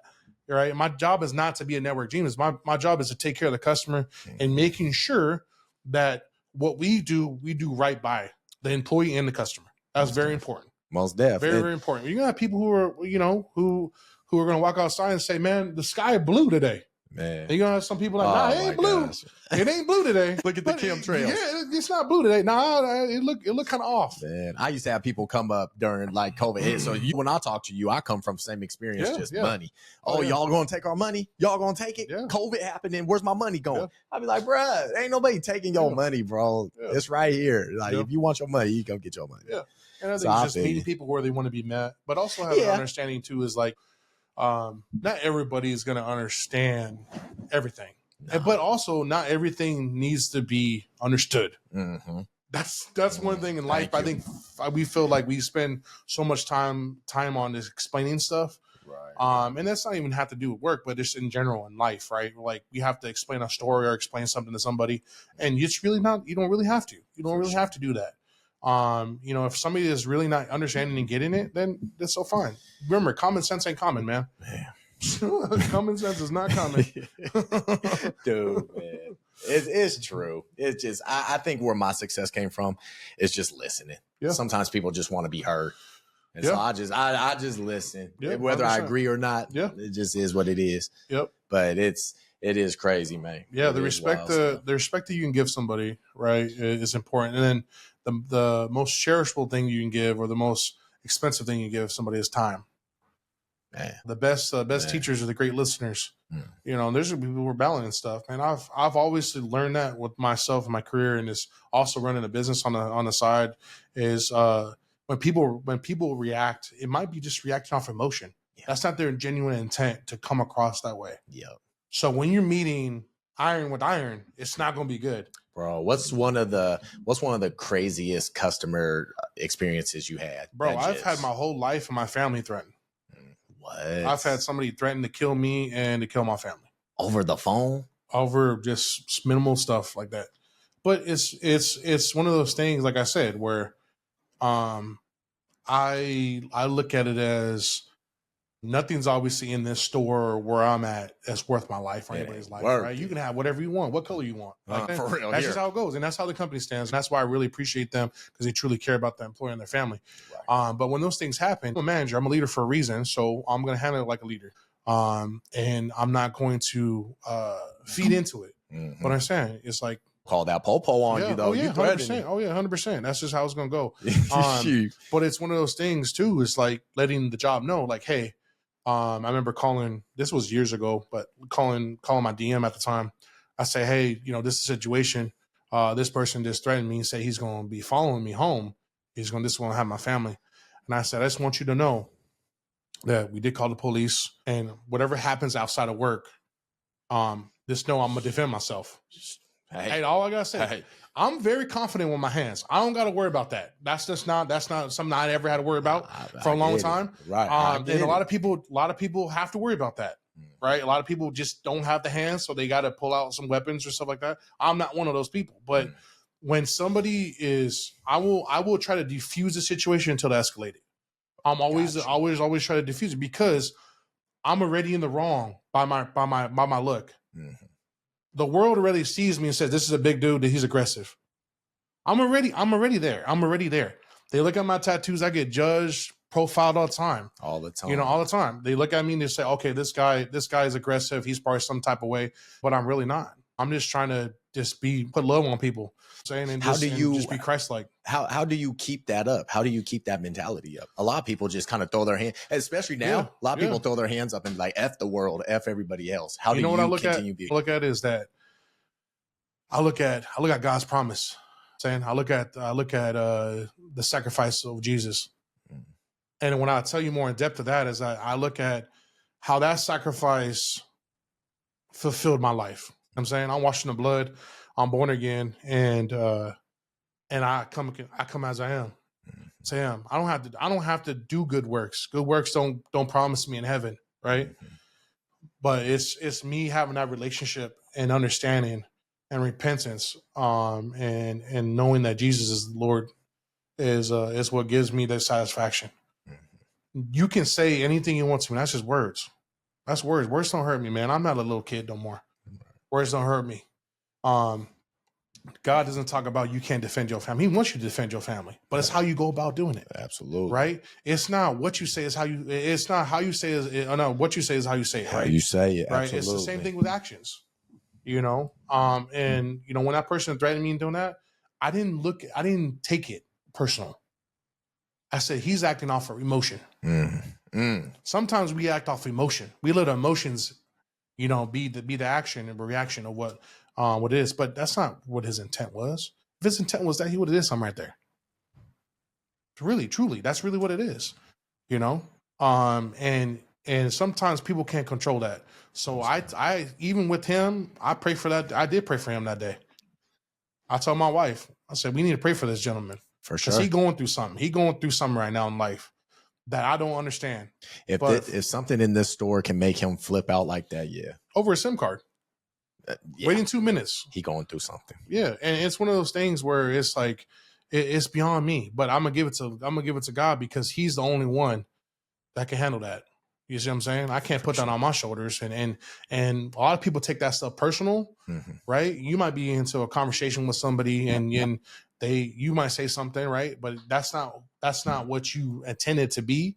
But the perception of conversation can be like, oh my gosh, why did he say that? Why did he do that? But it's genuine intent. You gotta have genuine intent and understand like that person just was off of emotions. Yeah. And you used to box. 100%. You gotta be able, and as you know, you gotta be able to take a hit. Yes. You do not box and not get hit. And did I ever tell you a reason why I started boxing? Let me take a jab at it. Yeah. Anger issues. No, that's a good one though. That's a good one. It's self-discipline, right? It's self-discipline and stuff. I started boxing because I never wanted to not feel like I protect myself. Oh wow. Okay. And I'll keep this a short story, but back in like 05, 04, I was skating. So skateboarding saved my life. That kind of got me out of the streets. Dang, you were skating? I was skateboarding back in the day. And I'm talking about heavy skating, like long hair, skateboarding. Right. I was smaller back then, but I was skating. I met all the famous skaters. You know who Ryan Sheckler is? Yeah. So this is when Ryan Sheckler was a little kid. Got you. So this is around that era. So and living in LA, you get to meet all the famous people. Man. Right? So I got to meet a lot of people, Josh, how many Samoans skate? I don't feel like I see many. There's not a lot, bro. Okay, There's not a lot. I only had 3 things to choose from, bro. What's that? It's either gangbanging, play football, which my grandma didn't have time to enroll me, or skating. I bet. For sure. I just didn't want to follow the road that my family followed on that because I was always involved in that kind of stuff. So I wanted to skate. And so I loved skating, loved being involved in that. And I was skating from a church one time. We were skating at this church called St. Mary's, and 2 dudes come out of a van. 2 brothers come out. I was with one of my friends, bald head. He went up to him first, was like, hey, man, give me everything in your pocket. Dude had his hand in his hoodie. Give me everything in your pocket. Bro, I'm like in 6th grade, going to 7th grade, probably 6th grade. And I only have my skateboard. Guy comes up to me and says, hey, give me everything you got in your pocket right now. Rush him, I'm going to kill you. That's what he says. Wow. So at that time, I was like, man, I'm not too confident with my hands. I'm a kid. Like, I'm not too confident in my hands. Yes. But I'm like, this guy can. But it's very common where you get robbed, you should probably still get shot. That's just how it goes. And the dude, tried to grab it from me, man, and grabbed my stuff. And I remember I had this shuffle. That's when the shuffle came out. Oh, yes. A shuffle. And it wasn't mine. It was my friend's. And I had 10 songs on there. That was like my rotation when I used to skate. 10 songs, man. He just got it too because he washed the other one. He had it clipped and his mom washed it. So he was like, hey, man, don't break this. Like, I'm going to let you use it. And the guy tried to steal it, man. I smacked the guy's hand. When I smacked the guy's hand, he told his friend, he was like, hey, grab the strap. I'll tell you right now, Usain Bolt. Look at Usain Bolt as a Samoan light-skinned kid. Bro, I was dipping through cars. Gone. But after that day, it really opened my realization, like, no matter where I'm at in the city, no matter where I'm at in life, I want to be able to protect myself at all means. Right? Obviously, if somebody physically pulls out a gun, he didn't physically have a gun like out in my face. Right. I'm not going to try to fight somebody. That's just dumb to do that, right? But I was so nervous the fact that, like, what if it was a fist fight and my life was on the line? And you didn't know what to defend myself. Couldn't defend. So I ain't never going through that again. Every man, every young man, everybody should know how to fight. You should protect yourself. I think You it's should. good discipline. Protect yourself for your family, right? And Not only your household, but your mom. Yep. Those things. People get Yep. targeted all the time. They get targeted all the time. And I'll tell you this, as we are on this topic, our other friend, Desmond T, there was a situation that happened to him personally a long time ago that involved his mom, and oh yeah, I was gonna fight off that person for his mom. Like I was only 16 at the time, and a grown man, kid. But at that time, I was going through. I was very confident in what I could do. I was very confident, and I was. It was important for me to have that courage, that protector. And I did the same thing with my mom. You know, my mom went through some stuff that I had to help her out, and I've always been the protector in my family. It doesn't, but I think that adds to your coolness, your calmness, your confidence. Yeah.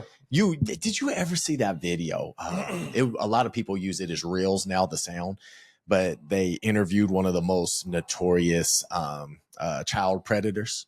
Oh yeah. It's like resurfacing too. Like yeah. And what he said, he said, I didn't even look at the kid first. I looked at the dad. Yeah. He said if the dad was weak and scrawny, I knew I could just. That's crazy, man. How you hold yourself. How you hold yourself is big. And that goes too for the missus as well. That goes too for you, like for the wife and for your girlfriend, for your spouse. It's very important, right? Because we were just talking this about to my mom, my stepmom, and we're like, my mom, she got a huge rock on her hand, this big diamond on her hand, right? It's like people lose their lives. People would be like, that's a check. That's a check. That's right a check. there. No chain. That's a check. That's easy. That's a check. I'm gone. To us, we don't think about it. Like, hey, this is a gift. I'm wearing it. Right. But to other people, that's a meal ticket. Man. And we got to understand the difference between fight or flight. And I think a lot of people in this world we live in don't understand that. And some of them could be victims. They were in an abusive situation where they just they don't want to be aggressive or be that. But those are things where I love seeing like community outreach programs or programs here where they do like self-defense classes for women or people who are survivors of domestic violence. I love that stuff. For sure. Because I'm like, this is encouragement. This is really helping those people find their own voice, right? Definitely. And that was me. Like I was like, I truly thought I was gonna die that day. Man. 100%. I was like, I'm about to be on a pro club next week. For real. That's a real one, man. That's real talk. That's a real one, man. And it was in probably like the equivalent of the neighborhood to here was South Hills. That's how nice the neighborhood was where we was in. Where you got held up at? Yep. Wow. Yep. That's crazy. And I've been into some lived in pretty rough neighborhoods. My family all from LA. I'm born and raised in Carson. So we got deep ties in a lot of those neighborhoods and stuff. See, you're from tough places. I mean, as you told me, I always remember. I mean, you sent it to me. You said I'm from the trenches. So before you got saved and everything, were you a different Josh? Were you a little more hot-headed, would you say? Would you a little more survivor? I would say not as much. Like Skylar knows me from back then. Like I was always like a hip hop, street hip hop type head person, and I wouldn't be like, I'm gonna pick a fight with everybody. No, I was not that. But you wasn't Debo. Was I lost? Yes, I was 100% lost. Got you. I was lost. In many ways, I was lost. Did you grow up were you born in LA or born in the islands? No. I was born and raised in Carson, California, which is Harbor area. So that's right next to Inglewood, Compton. Have you heard of the group Booyah Tribe? Okay, yes. So that's the same city they from. Fun. Booyah! Booyah, yes. I like saying I'm related to two of them. I'm related to two of those group. But my family got deep ties. They moved from American Samoa to Carson. Lived there for a long time. Born and raised. I have family. I sprinkled out to Compton and all that stuff. But I was born and raised there, man. And we grew up in an environment where family is very important, close-knit family. Mm-hmm. And I saw a lot of death in my family from just gangs and things like that. My dad, my pops, my uncle, and all them were, when you're part of the community, you move into this community, and this community, say there's a park across the street, not parks, neighborhood, part of a gang neighborhood. You either gonna be one of the two things. You'll be a part of the neighborhood, or you're gonna be moving. That's really what it is. Because it's like it's taking you're you guilty in by association. By any enemy, you're guilty by association. Wow. You hanging out the same park where everybody's hanging out, you part of that the hood. Wow. That's how it goes, man. That's how it goes. And there's a lot of things that are different now than back then. But gangs back then were just community. It was, hey, you got all the brothers, family together. This is our neighborhood. This is our park where we're gonna hang out with. That's how it was. Groups. You saw that in high school. People have different groups. Yes. That's how a lot of those were. And then they started doing fights and shootings and things like that. So was it more of a honor code back then? Are you saying a little more respect for one another? So I asked, not depends on the neighborhood, but I asked my uncle, and I've asked a lot of the OGs in my family. I said, hey, back in the day, was there a lot of shootings and stuff like that? He said there were still shootings, but when you had a problem with somebody from a different neighborhood, you would meet up. They would get both OGs from the different neighborhoods. They would meet up, and then those persons will just catch that fake, run hands, and they would finish their differences. Yeah. But you got those people who wanted to take it further and further. Man. I lost a lot of family to gun violence, man, and streets. My only auntie on my dad's sister got killed by a drive-by. My dad's youngest brother got shot in the face and lived, but I lost a lot of cousins, bro. Like my cousin a couple years ago, he got shot 3-4 times in his back at a Burger King. Saying like it's tough. It's super tough because these days here we're struggling. Like, man, hopefully my family don't, my cousin or my uncle or my auntie don't die of cancer, right? But there it's like they fighting hopefully cancer, and they fighting these streets. They find the streets, and I didn't have that. Didn't really have that upbringing where it was, oh, hey, my friend goes to church. Let me talk to you about Jesus. Nah, we didn't have that. We had a uniform school. We was in the hood. We had a dress uniform. That's how they do it at a lot of schools that are gang related. You have to dress as in uniform. So they don't want you to wear a certain color around that neighborhood. So I was very uniform orientated school, and so they use that they try to use that to prevent any gang. Gang activity. They don't want people to come to school where you're in a blood neighborhood. You dress all red, because you got to think about it, man. And a lot of cultures, a lot of situations, you could be in a gang at 5th grade, 6th grade. Oh yeah, 7th grade, you could be banging. So they don't want these kids to come to school dressed a certain way or be a certain way. I remember one time I got sent home, man. I was wearing a Homies shirt. You remember Homies? Oh, the little figures? Yes. Man, oh man, they were so mad. The principal called my grandma. No. He was like, they're like, Naipua, Joshua, we're going to give him the student of the month, but he wore a shirt, no uniform today. And so she comes home. My grandma has a little Samoan accent. She's like, Joshua, what you wear to school today? And I said, oh, grandma, I just wore the black shirt. She let me see him. She showed her. She's like, why you wear that to school? You're supposed to wear that. Man, my grandma was so old school. And I had the homies, had all the dogs on it. You was hurt. Man, I was like, man. Did she hit you with the that? Oh, my grandma old school, man. Of course. That's just how it goes, man. The lickings, man. Sasa, we call them sasas in Samoan, but you call them sasas? Sasa, yeah, sasa. And that's whooping? That's a spanking. Dang. Oh yeah. Lickings is a general term. Like, hey, I'm gonna give you lickings. That's a Polynesian term. Gotcha. But sasa is it means that you're gonna get spanked. Wow. So I know in Spanish they would use the chancla. Chancla, oh yeah. Sandal. Oh yeah. Get the chancla. Oh yeah. So I'm gonna use anything. Anything she can find. By the door, everything. Would she ever have you just pick it? Just pick your weapon. So you know what? No, and I'm thankful because I had a lot of friends growing up. They was like, oh, go to the tree in the back. I'm like, tree in the back? Nah, there's some big vines back there. We good. And the thing was, it was a difference back then between discipline and abuse. I think that's the confusion that you get today, right? Even now, like I don't even discipline my kid like that, but I don't have to, because when you raise your kid a certain way, you just take things away. And that's as bad as losing a dog to them sometimes, Right. It's like, but back then it was about that. And that's a bigger part of the culture too. Even the black culture where I grew up around too, that was like, bro, let me tell you right now, you ain't home you ain't home before the street lights turn on. Bruh, you got whooped. You better be hitting the back streets to come through the back door in the shower or something, because that's how it was, man. That's how it was, because we all met up. We didn't have cell phones back in the day. We'd be like, oh, wait, if we were hanging out with you, we'd be like, oh, let's see if Desmond's home. Ride the bikes. Oh, everybody's back in front of his house. Oh, yeah, cool. Yeah. take your shoes off outside. Take your shoes off, for real. Don't bring that dirt in this house. Yeah, exactly. I do that now. I ain't even going front. I'm like, hey, take your shoes off, man. Don't bring that dirt in there. But that's just how it was. I was very happy to be raised old school like that. Me too.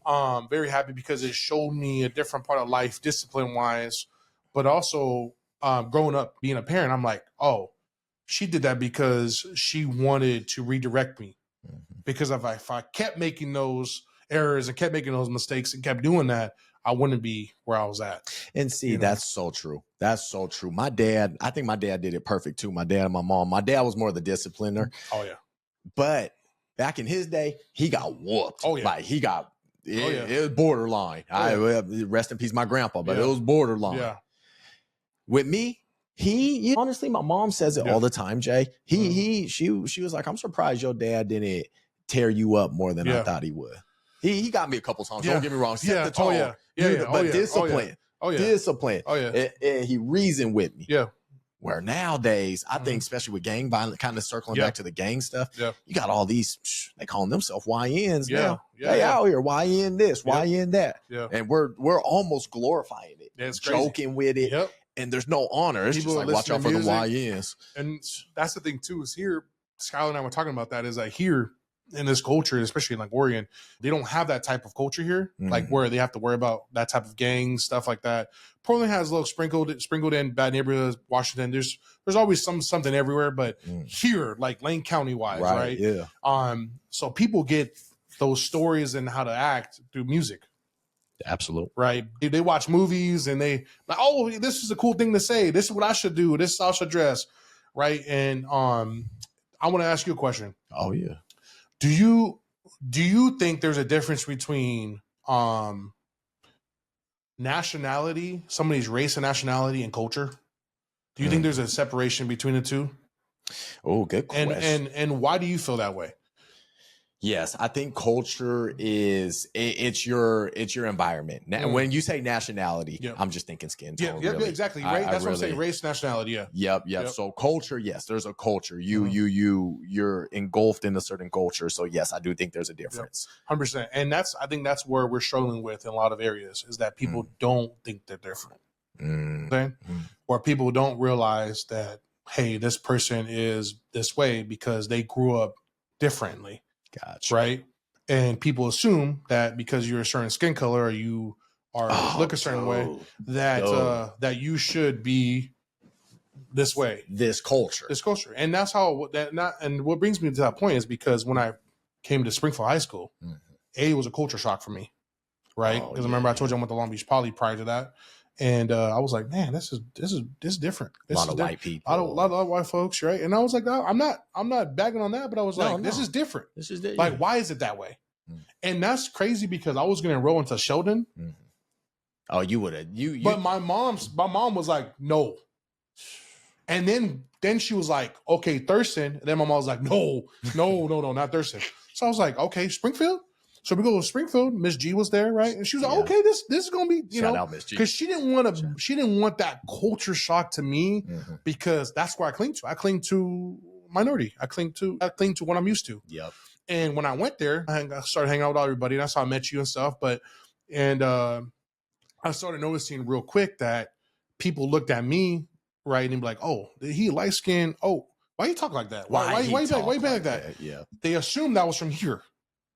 Because of my skin color. Yep. Right? And I battled that my whole life. I'm the lightest, I'm the lightest one in my family. I'm the light skin push in my family, bro. Both my parents are darker than me. I just got more the German side than the Samoan side, but for the skin tone.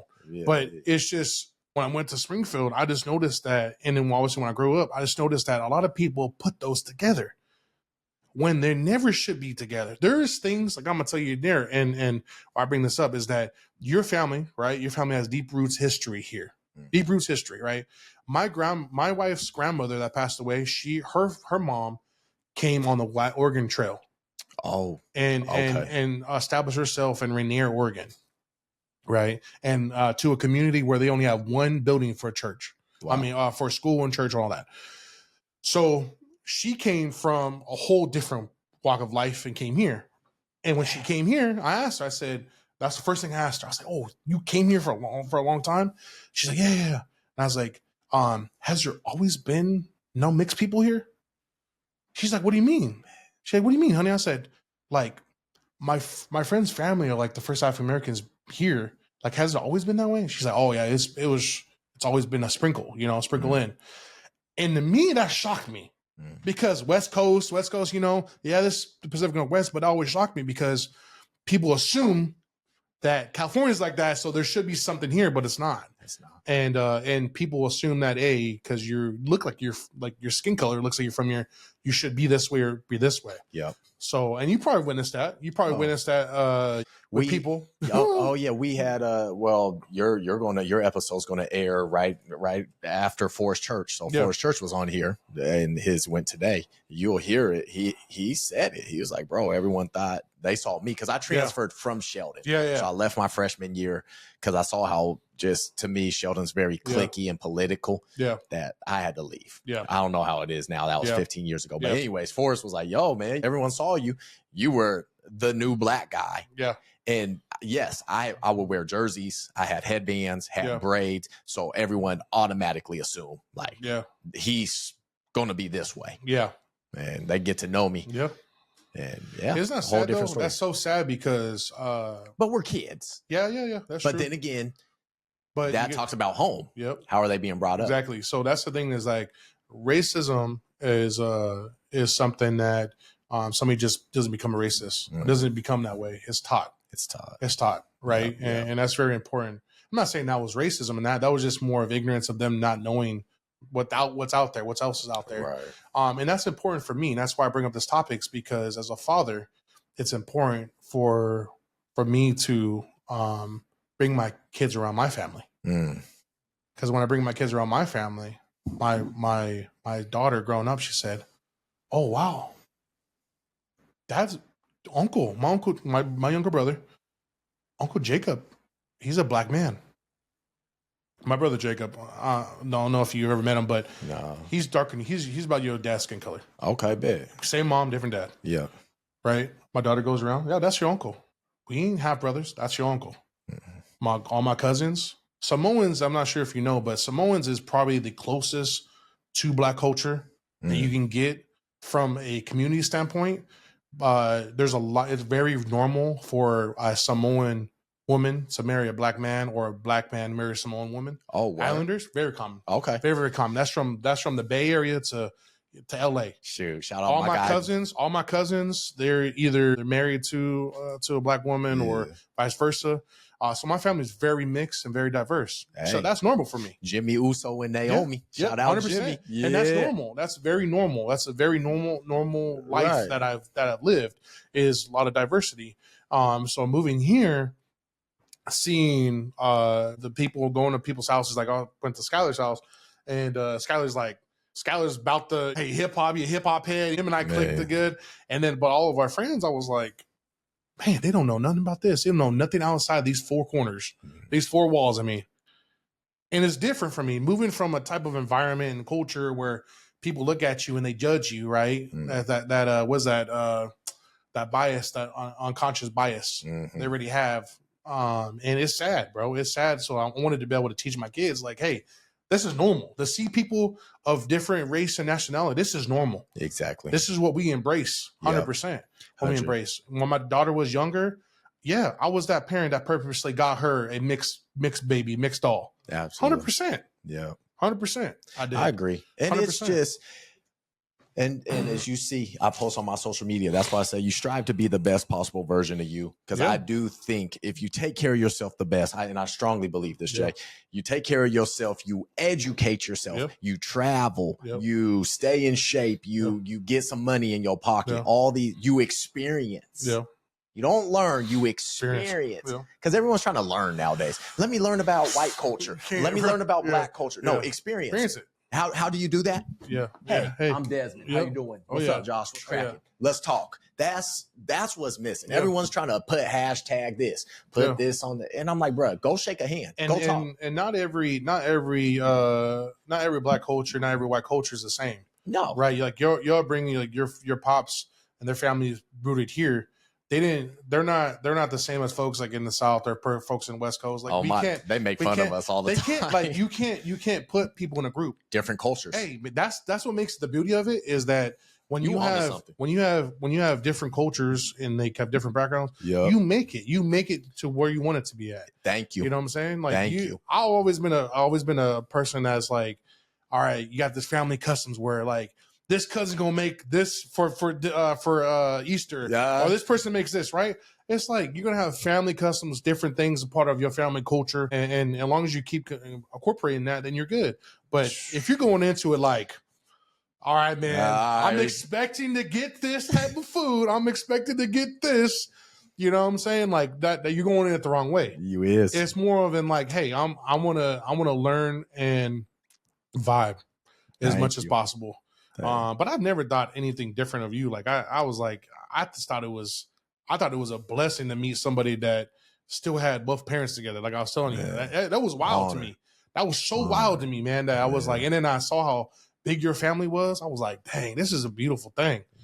Beautiful thing. Man. I was like, it's huge, man. It was nice. Man. Thanks. It was different. It was really different, man. Cause like I said, it was, but we're kind of tucked away. I always say that with Oregon, because how you said everyone thinks they're not used to not seeing as many black people or any like ethnicities. Oregon and Washington kind of tucked away. We're just up. We're literally up in the corner. Up in the corner, yeah. And it's like, you it's come cold here too, man. It's cold here, so it wouldn't be my first spot.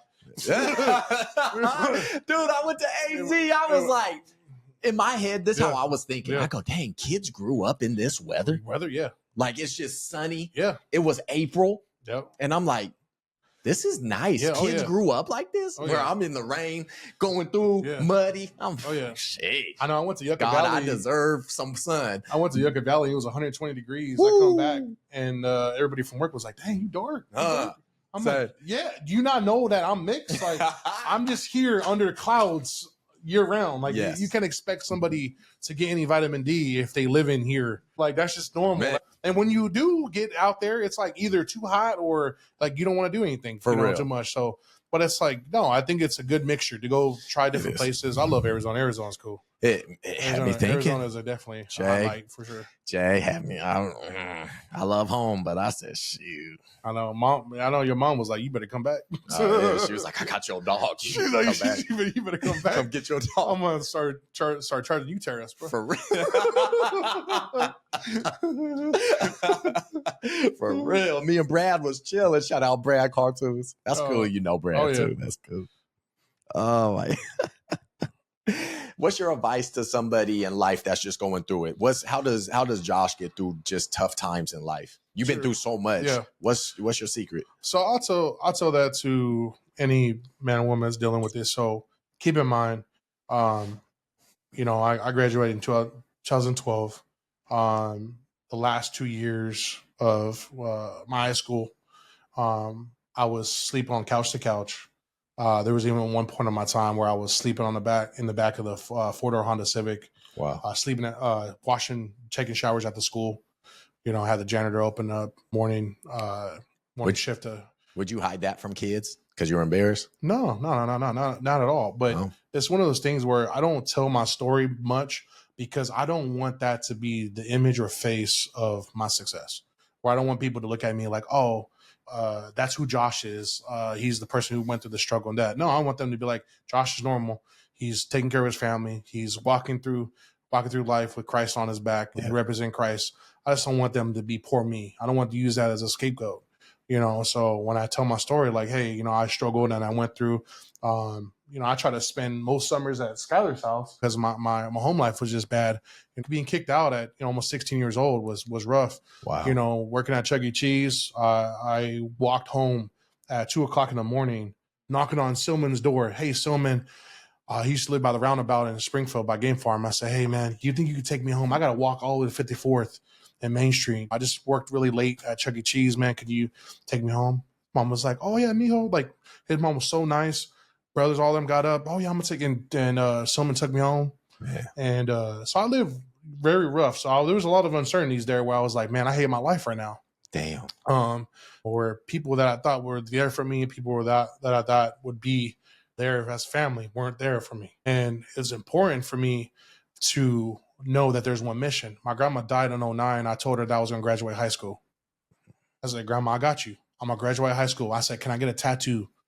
Though she was so against tattoos. My grandma come from a Samoan culture. Her father was a Matai. He was the high chief of our village in Fangalu.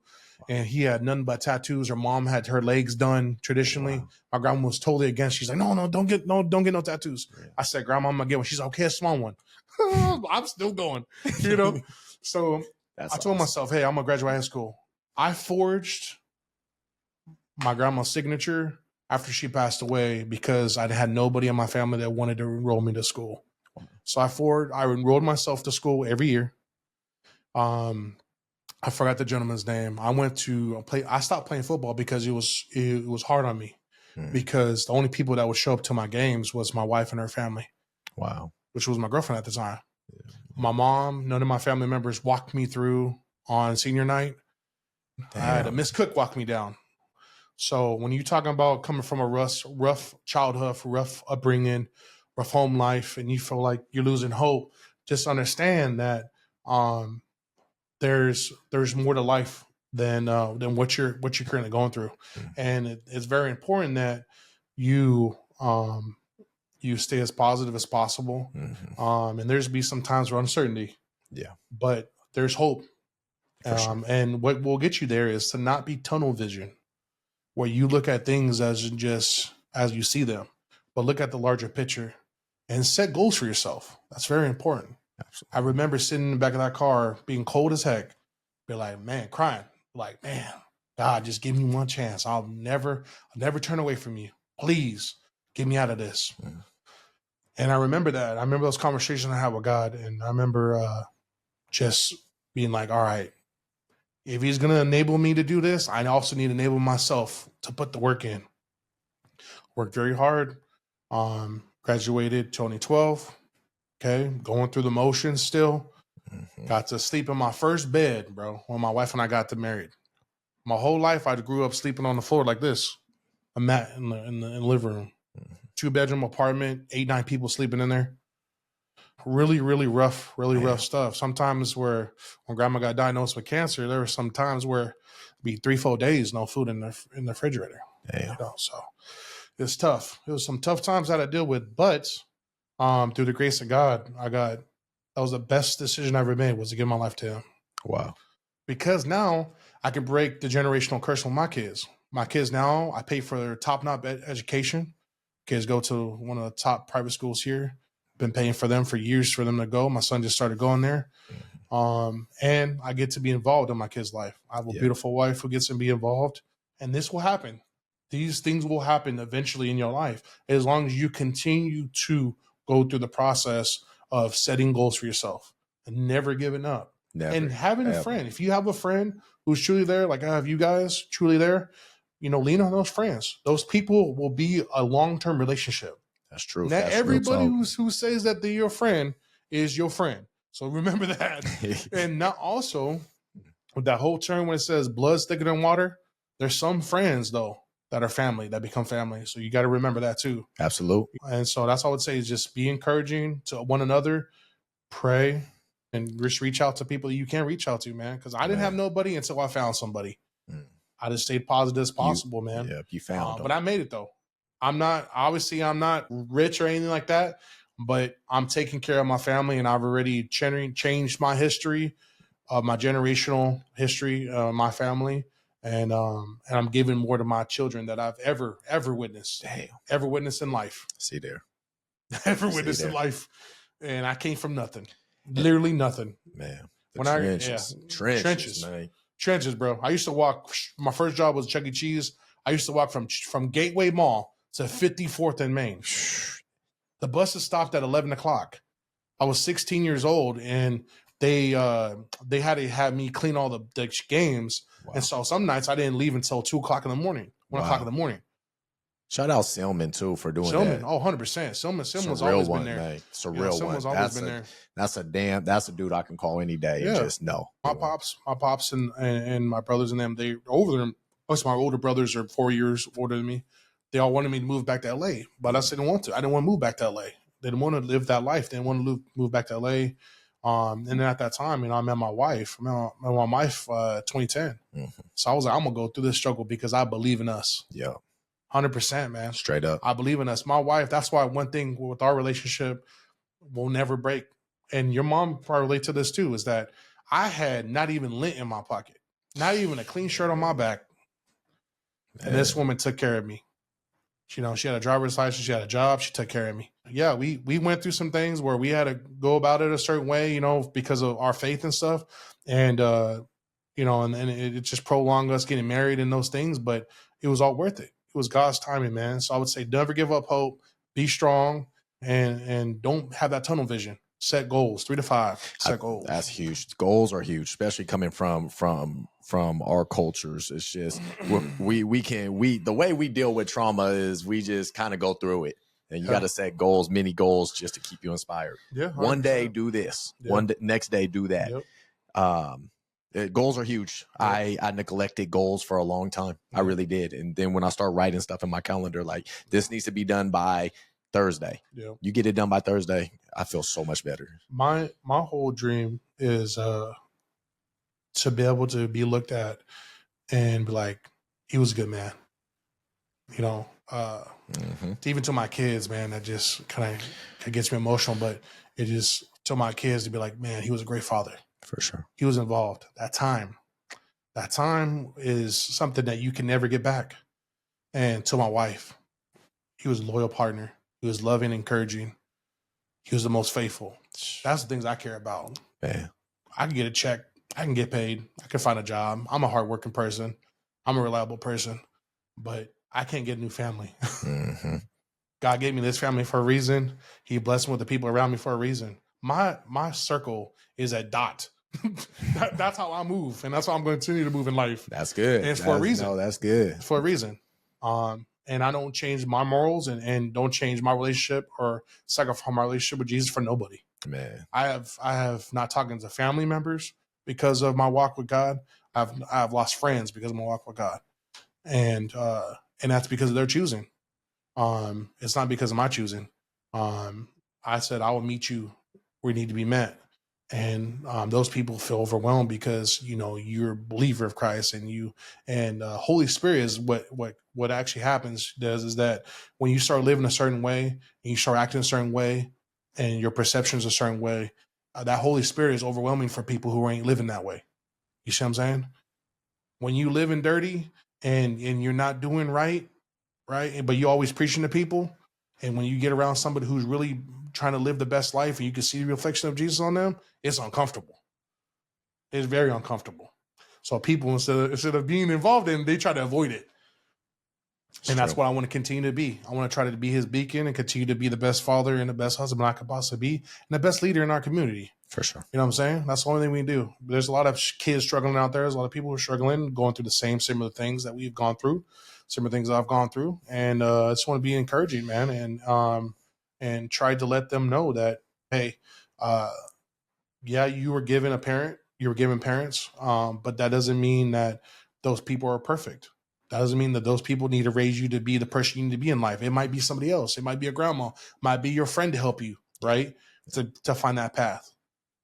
I think it's people forget the definition of a blessing. Yeah. Is to give back. Yeah. When you're blessed, and this world has it so backwards right now, everyone be like, I'm blessed, I'm blessed, I'm blessed. You see everybody on YouTube, I'm blessed, I'm blessed. No, okay, that means you give back. Yeah. Not just once, not twice, all the time. Mm-hmm. And I believe all our experiences and where we at now, we give back.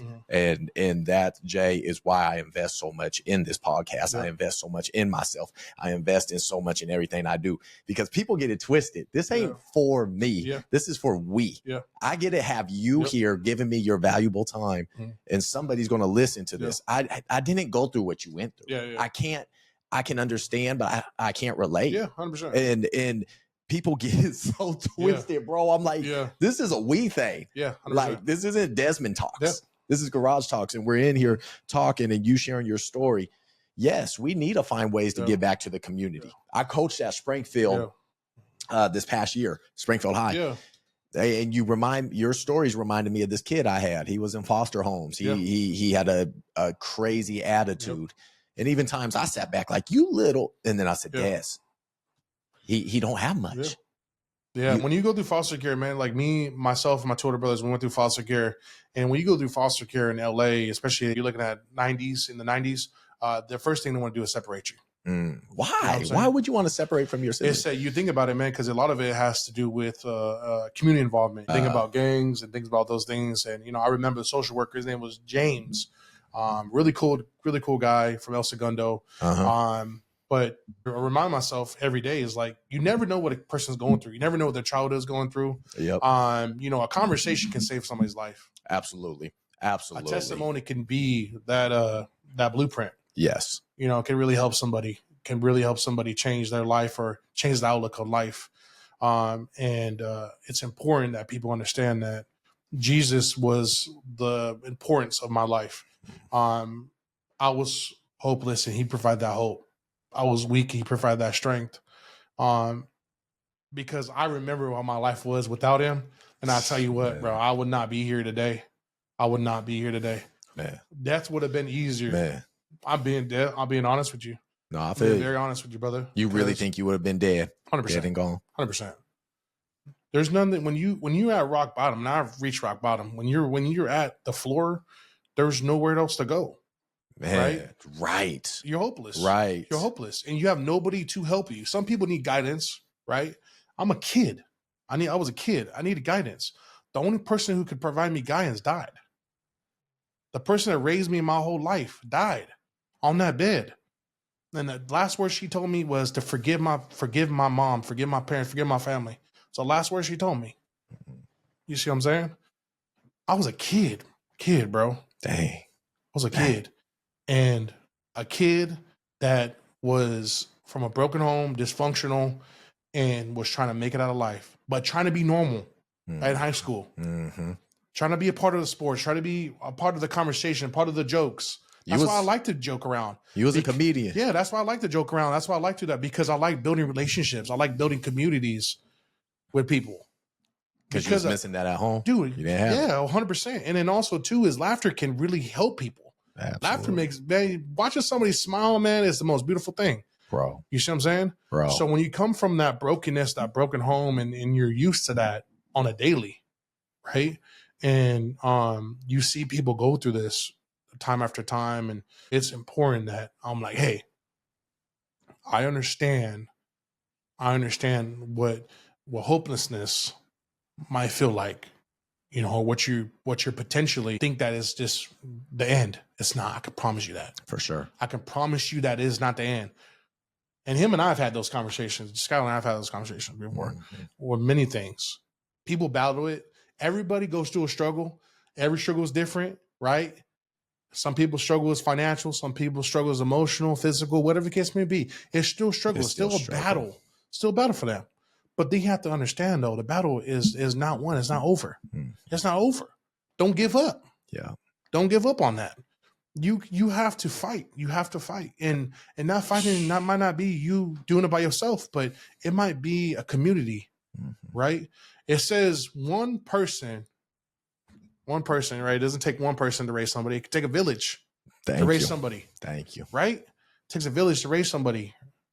And it's the same thing, man. It can take a village to really change somebody's life and change somebody's opinion on something, and really get them through life. So I was just going to say that. I was just going to say that's crazy. I say what you just said. We all struggle. We all have problems. But what gets us through it is when we don't struggle alone. Yeah, 100%. I really believe that. I sat down and thought about that the other night. I said, the devil wants you to be isolated. Yep. He wants you to have an idle mind because that's his workshop. But if he can isolate you, that's when he can really try to manipulate you. All that. The worst things happen. 100%. But that's what I loved about Springfield. We all had struggles. We all came from different backgrounds. We all came from it. But our struggles were lighter because we had each other. I believe it or not, me and my family had so many problems, and I try not to say it much. Sure. But anybody looking at me today, and that's listening to this episode, and to you guys, because of you guys being around, not everyone just in this garage, but the Sealmans of the world, the Skylar Coxes, the Joshes, the Jose's, all your struggles, believe it or not, it helped me and made me feel like I'm not alone. Yeah, 100%. I said, damn. I'm not by myself. Yeah. I love going to the movies, bro. It's my escape. There's a reason I have not taken a date to a movie in over a year and a half, because that's my safe space. No one's going to ruin that for me. Yeah. I am the happiest dude walking into this man's job. Sitting here talking with you. I can just chill, kick it, and it's still you. Yeah. Jose, I can go into Winco with my mama. Yeah. Even though I just didn't want to be in Winco. There's Jose. Let me one up that too. I could text Jose at 1:30 in the morning and he up. What's up, Dez? What you doing? He was just selling me reels at that time. Send me a reel, yeah. I'm like, bro. That is my dude. Sealman, same thing. All our struggles got us through. You guys helped me, bro. And that's real spit. I am not BSing you. Seeing you guys, I said, okay, we got this. Not he got this. We got this. Everything we've been through. And people look at me, all respect. Your parents are together. My parents bust their ass, but our life wasn't perfect. It wasn't. And yet again, being at Springfield High, seeing everybody go through things, I said, this is where I'm supposed to be. This right here is it. So, definitely true. The Bible talks about 2 is better than 1 for a reason. And yes, even though your parents were together, everybody always has trials and tribulations, right? And I think that by you being around other people, not necessarily helps you relate, but feel better in that sense. But also, that feeling alone is the worst feeling, bro. Man. That feeling alone, like, hey, I'm the only one. Am I the only one that got rejected? Or am I the only person that's going through this at home every time I go? Or am I the only person feeling this way? And you're not. You're not. You're not the only person. Yeah. And that's why it's important that you let other people know you ain't the only, that you're not the only person. Because it's going to really help build that foundation for them. Where they feel like they don't have nobody else, because they don't got Skylers, they don't got Desmonds, they don't got Joshes and Jose's at their school. Yeah, they don't got pops and moms and aunties and uncles where they can go to and be like, hey, let me just tell you real quick, and they might not have that experience to where I can visualize. I'm more of like those people. I could sit back and be at a party or something. I look back and be like, oh, yeah, I ain't doing that. Oh, okay, yeah, let me get out of here. I've always been one of those people where I can look around the room, but a lot of people don't do that. A lot of people don't have that. So I think it's important that when we have this platform and these things, you see that. Yeah, 100%, right? And that kid that was part of the basketball class, you giving them an ear, you listening to him, you coaching him. Tough love isn't always negative. But showing love in general is always a positive thing too. What I mean by tough love is coaching somebody or being, hey, let me be hard on you, but your intentions, you're showing them that you have positive intent. That's something they don't have. When you're trying to do that, that person could be fatherless. Yeah. They have no understanding what that is. Man. You're giving them direction. You're helping them. Discipline. That's what I said. And that's what I said. I said, Dez, he don't have mom and pops like you. Got to remember that. Yes. So it does. Makes me think. I'm like, damn, sometimes makes me want to go back next year and try to do something. So we see though. But we see what God's plan is. Yeah. I feel that God has more for you in life when it comes to a lot of this stuff and a lot of that community outreach. I see a lot of more positive stuff coming. It's always been positive. And all the people who are tuning in, who maybe new subscribers or subscribing, just understand that this is real. This is a real friend conversation. This is family, and these conversations come from the heart.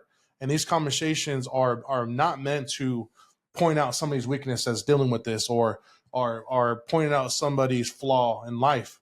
These are testimonies. These are people's blueprints that people are overcoming or dealing with, and we're all here. We're all here to make it through life and be successful, and obviously have God with us, man. So straight up, it's important that we understand that. For real. Yeah. It's true, man. So when people look, when we even a bigger channel, they be like, man, I know. They be like, I remember when he was at 200 subs, and he did it. Hey, bro, he gonna be the same person at 200K that he was at 200 subs. For real. So, we just gonna have some different furniture here and there. Furniture is comfortable, Might be a little backdrop. These chairs is cool, but these chairs is amazing. It's cool. Shout out my guy at the home store. That you know who you is. Shout out, mate. But yeah, man, I appreciate you obviously inviting me. I know it's a long time coming. Thank you for your mom for her time. Your time is dude. important. Yes. Shout out to Scanlan for coming too. Hey, okay. Since we wrapping up, man, I got some questions though. Yeah. I ain't gonna just hang on real quick. All right. You work at the mall. Yeah. What food place gets you the worst? Like, what do you mean get the worst? You talking about like Taco Bell worst? Like, we talking about like what are we talking about the worst? That's fair. What food place gets the most of your money? Oh, okay. You said Taco Bell. I'm like, what are we saying right now, bro? Like, you talking about? My man, what food place gets you the most of your paycheck? Like Jack in the Box tacos at 2:00 in the morning. Like, what you talking about, bro? Oh. All right, gets me the worst.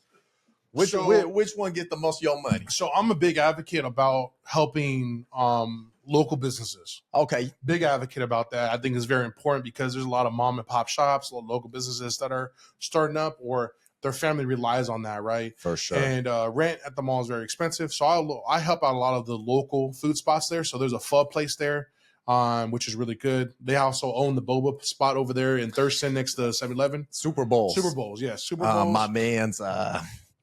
I know who you talking. Cool cat. Cool as the other side of the pillow. I don't know why I'm spacing on name, but Mama Lee, that's his wife. You shout out to them. And then they own Christina's next door too. They've always been solid people. And then they own the boba spot over there in Thurston by 7-Eleven. So they own that business too. But I always try to help out and give, not necessarily give all my money, but help them buy a lot of food from them. For sure. Because it's important, man. You got to support local. You got to support local, man. All these franchises, or not necessarily franchises, but all these big corporations and stuff, they're getting all this money where a lot of these people they doing it off their own income.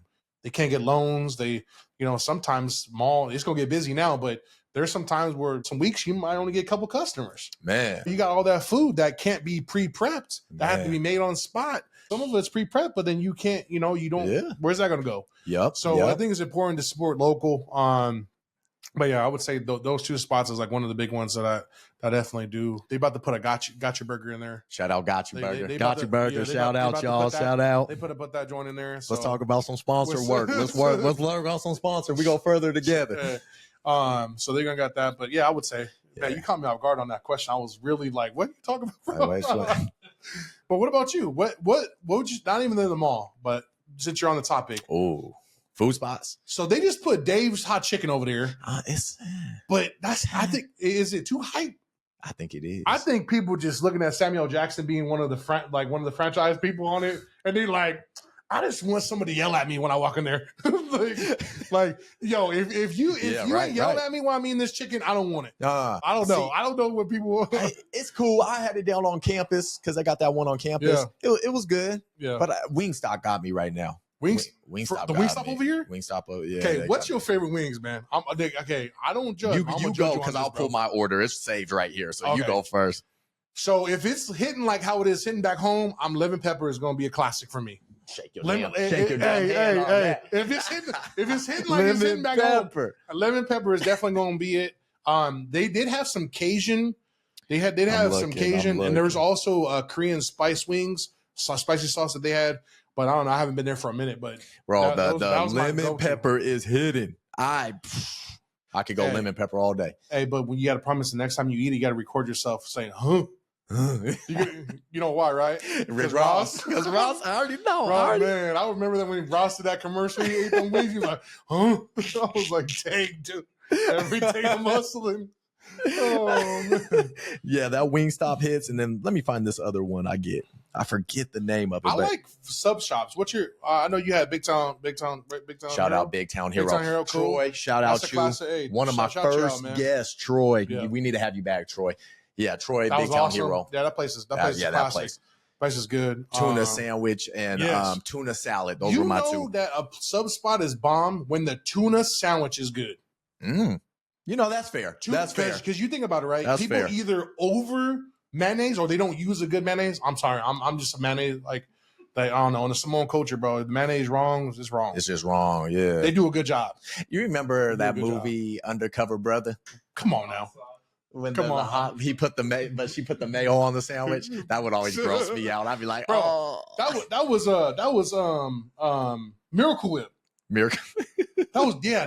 That movie made me so disgusted, bro. That was Miracle Whip. Hot honey rub. Sorry. Oh, I'm circling back to the wing. Hot honey rub. That fire. My cousin Tiara loves that. Sis, love you, babe. Yeah, hot honey rub, lemon pepper, all flats. Pop.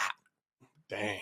That's my order. Sorry, I had to pull it up, y'all. Had to pull it up. He had the that. Oh, okay, all right. You got all the right. what, Scott? I said you guys don't mess on that spicy though. I know Josh seen some bad days from that. All right, I'm gonna say since he brought it up, and since you brought up wings, no, bro, Your tum-tums are hurting. This guy was like, yeah, let's eat the extra hot at Buffalo. So Oh, back in the day, hell Buffalo sauce was different, bro. It was hitting different. Right. I was all right. So this guy over here, I'm like, okay, he good, man. All right, cool. I'm gonna try this. I started bleeding through my pores, bro. Literally? Yes, I thought I was dying. Really? Oh my god! I thought I was dying. I said, "This ain't for me." See that when it's that This ain't hot, for there's me. no point. This Like there's ain't for just me. no reason. Scott was like, "You good?" No. He's like, "You bleeding?" I'm like, "Bleeding from where?" I'm like, "Just from bottom of my nose." I'm bleeding through my pores. From some wings, Some man. wings. The what's it called? Damn hot or something like that. Yeah, I'm good. There's Yeah. no why would I It was eat wrong. that? There's Bro, no reason I had the whole would eat pitcher that. of water, dude. I was so. It looked like I went through a slip and slide through that joint. I had the whole pitcher of water on me. We didn't even stay to finish watching the game. I was so like, I feel so like, oh my gosh, bro, it was Oh, uncomfortable.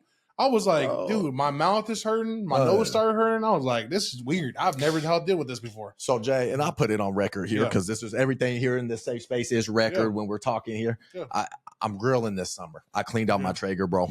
I saw you do that. You Yeah. actually did it the right way too. Thank you. You Well, did it the right way. so I tried to call some dude Yeah. that does it for a living. Yeah, And he told me straight up. He said, Des, I'm gonna tax you. yeah, He kept it 100. He said, I'm gonna be in town, but I'm gonna Yep. tax you. He said, get a shop vac. Yep. Get the Traeger cleaner that's like a foam. Yep. So I went to Jerry's, got Sprayed the shop out. vac, got the spray, Yep. got the what you call it, the brush. Brush. Yep. Man, You got to two and be a half careful on hours. the brush. You got to be careful on the brush because some people get the cheap wired brush. Oh yeah. And the wires will stay on the grill, bro. And when you Ooh. put the food on there, It it's don't- very common where people will get them in their teeth. So you got to be careful on those. Oh, But yes, there's a whole process, and then you also have to run it, smoke it smoke while, it. while it's done because it's just like if you get a cast iron, you got to Gotcha. season it, go through the seasoning process. You got a cast on? Oh yeah. The way Oh, yeah. you said Oh, it, you yeah. said you got Oh, season yeah. it. The I way go you hunt- said it, I Oh was yeah, like, I go all right. hunting and go hunting all that. Yeah, so I've learned all that from my wife's family. But yeah, you pretty much that's what you're doing. You're seasoning it Yeah. to where it withholds the actual When- the process of smoking it. Yeah, so I was blown away because I was like, shop back. He was like, trust me, when you Yeah. take the grill off, you got to get all the pellets out. Yep. I was like, what are you talking about? Yep. I'm looking.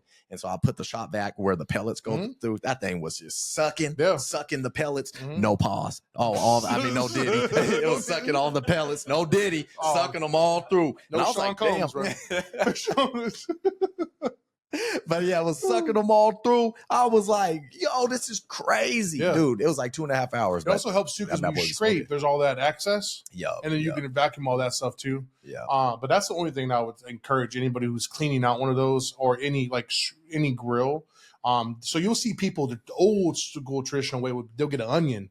They'll chop an onion and they'll clean the grill with the onion. Yep. Because when you use that wire brush, what happens is those brushes start breaking. The wire part of the brush starts breaking, and then you start having these thin pieces of metal that you can't see. I'm good. So you're putting meat on there, all this stuff, and you're Bruh. eating that. And there's been many cases like you can look up like people have eaten stuff and then they'll be like, oh, I have my mouth's hurting.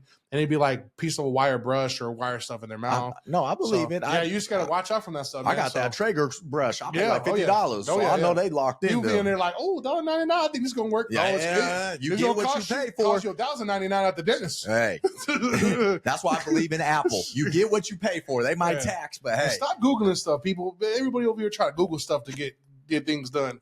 Not everything you Google is right, all right? Tell you right now. I remember in college, my teacher said everything on Wikipedia ain't good.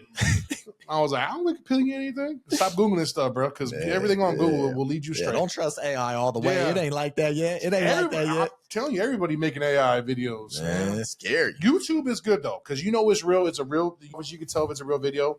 YouTube is very positive. It's good. Some good stuff on there. I learned how to change a window out on YouTube. Yeah, YouTube is amazing. YouTube is great, man. It's a great YouTube platform. is, I'm not going to lie.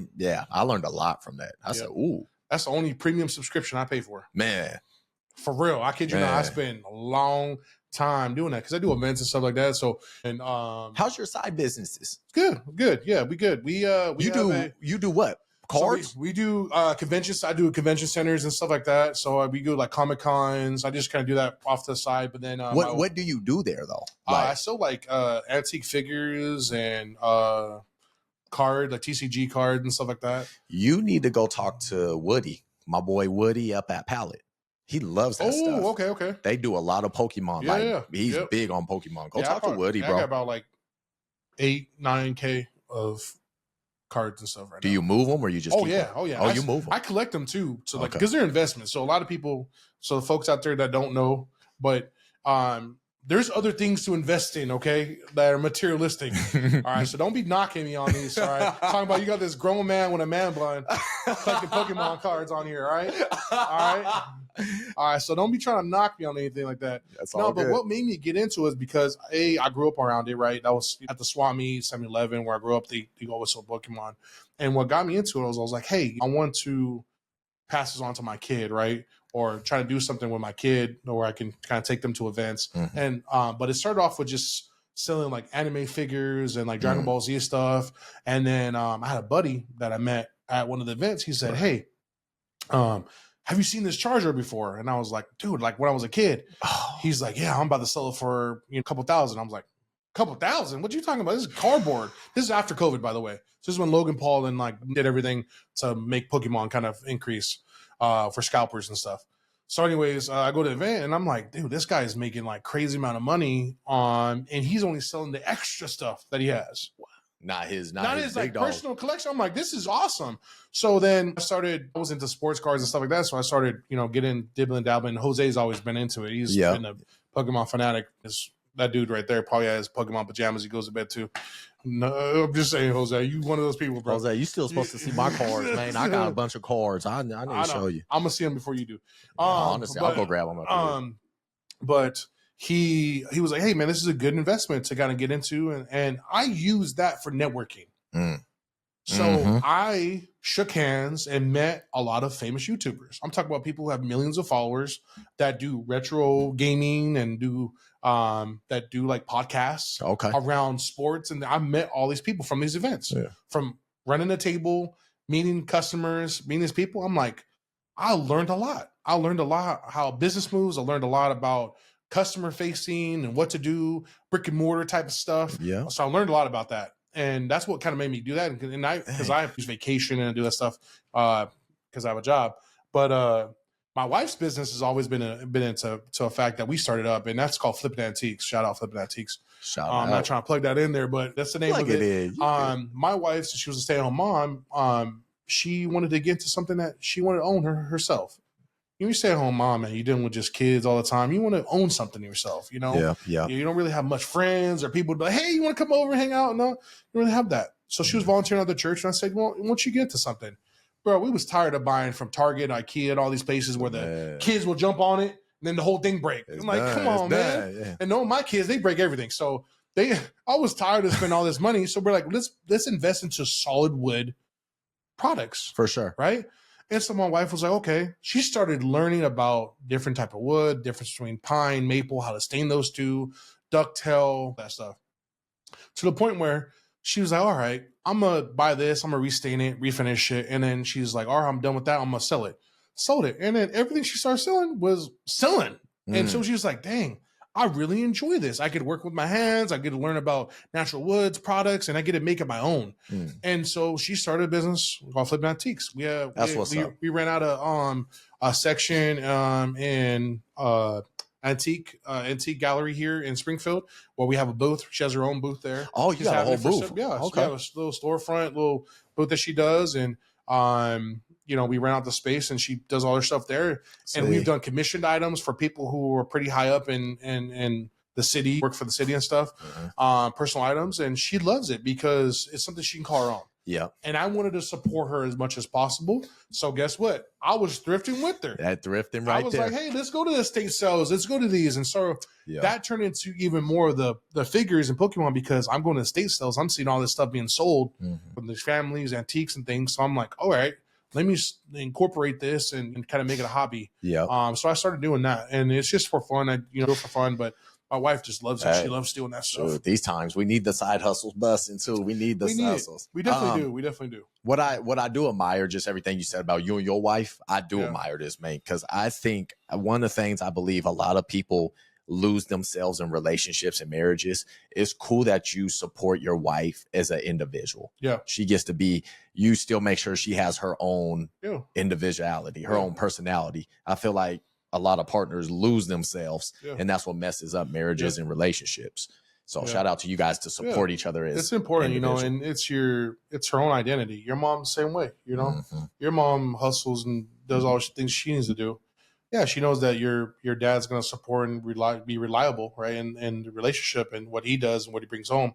But she's also her own independent hustler herself, and your dad supports that, which encourages that. And everybody should do that in a relationship. It should never be like, hey, I'm doing this, you can't do this, or you know, hey, no, it's like, okay, what you want to get into? Yeah. No matter, like, I'm be honest with you. At the time, I was like, oh, we buying all this furniture. Oh, my garage gonna be taken over. Okay, we gonna do this. At first, I was just like, man, okay, I don't see the vision, but it's not up to me to see the vision. It's not up to me. It's her vision. It's up to me to see it through with her, though. Right? It's up to me to see it through. For sure. And that's what I did. I'm very blessed that I did that because it caused nothing but happiness for her, happiness for us. And it was something too that people enjoy. They buy it. You know, I sold your auntie and uncle something too. Did you really? Yeah. Oh, okay. Yeah, I got them a waterfall dresser. Waterfall dresser from it was like late 1930s.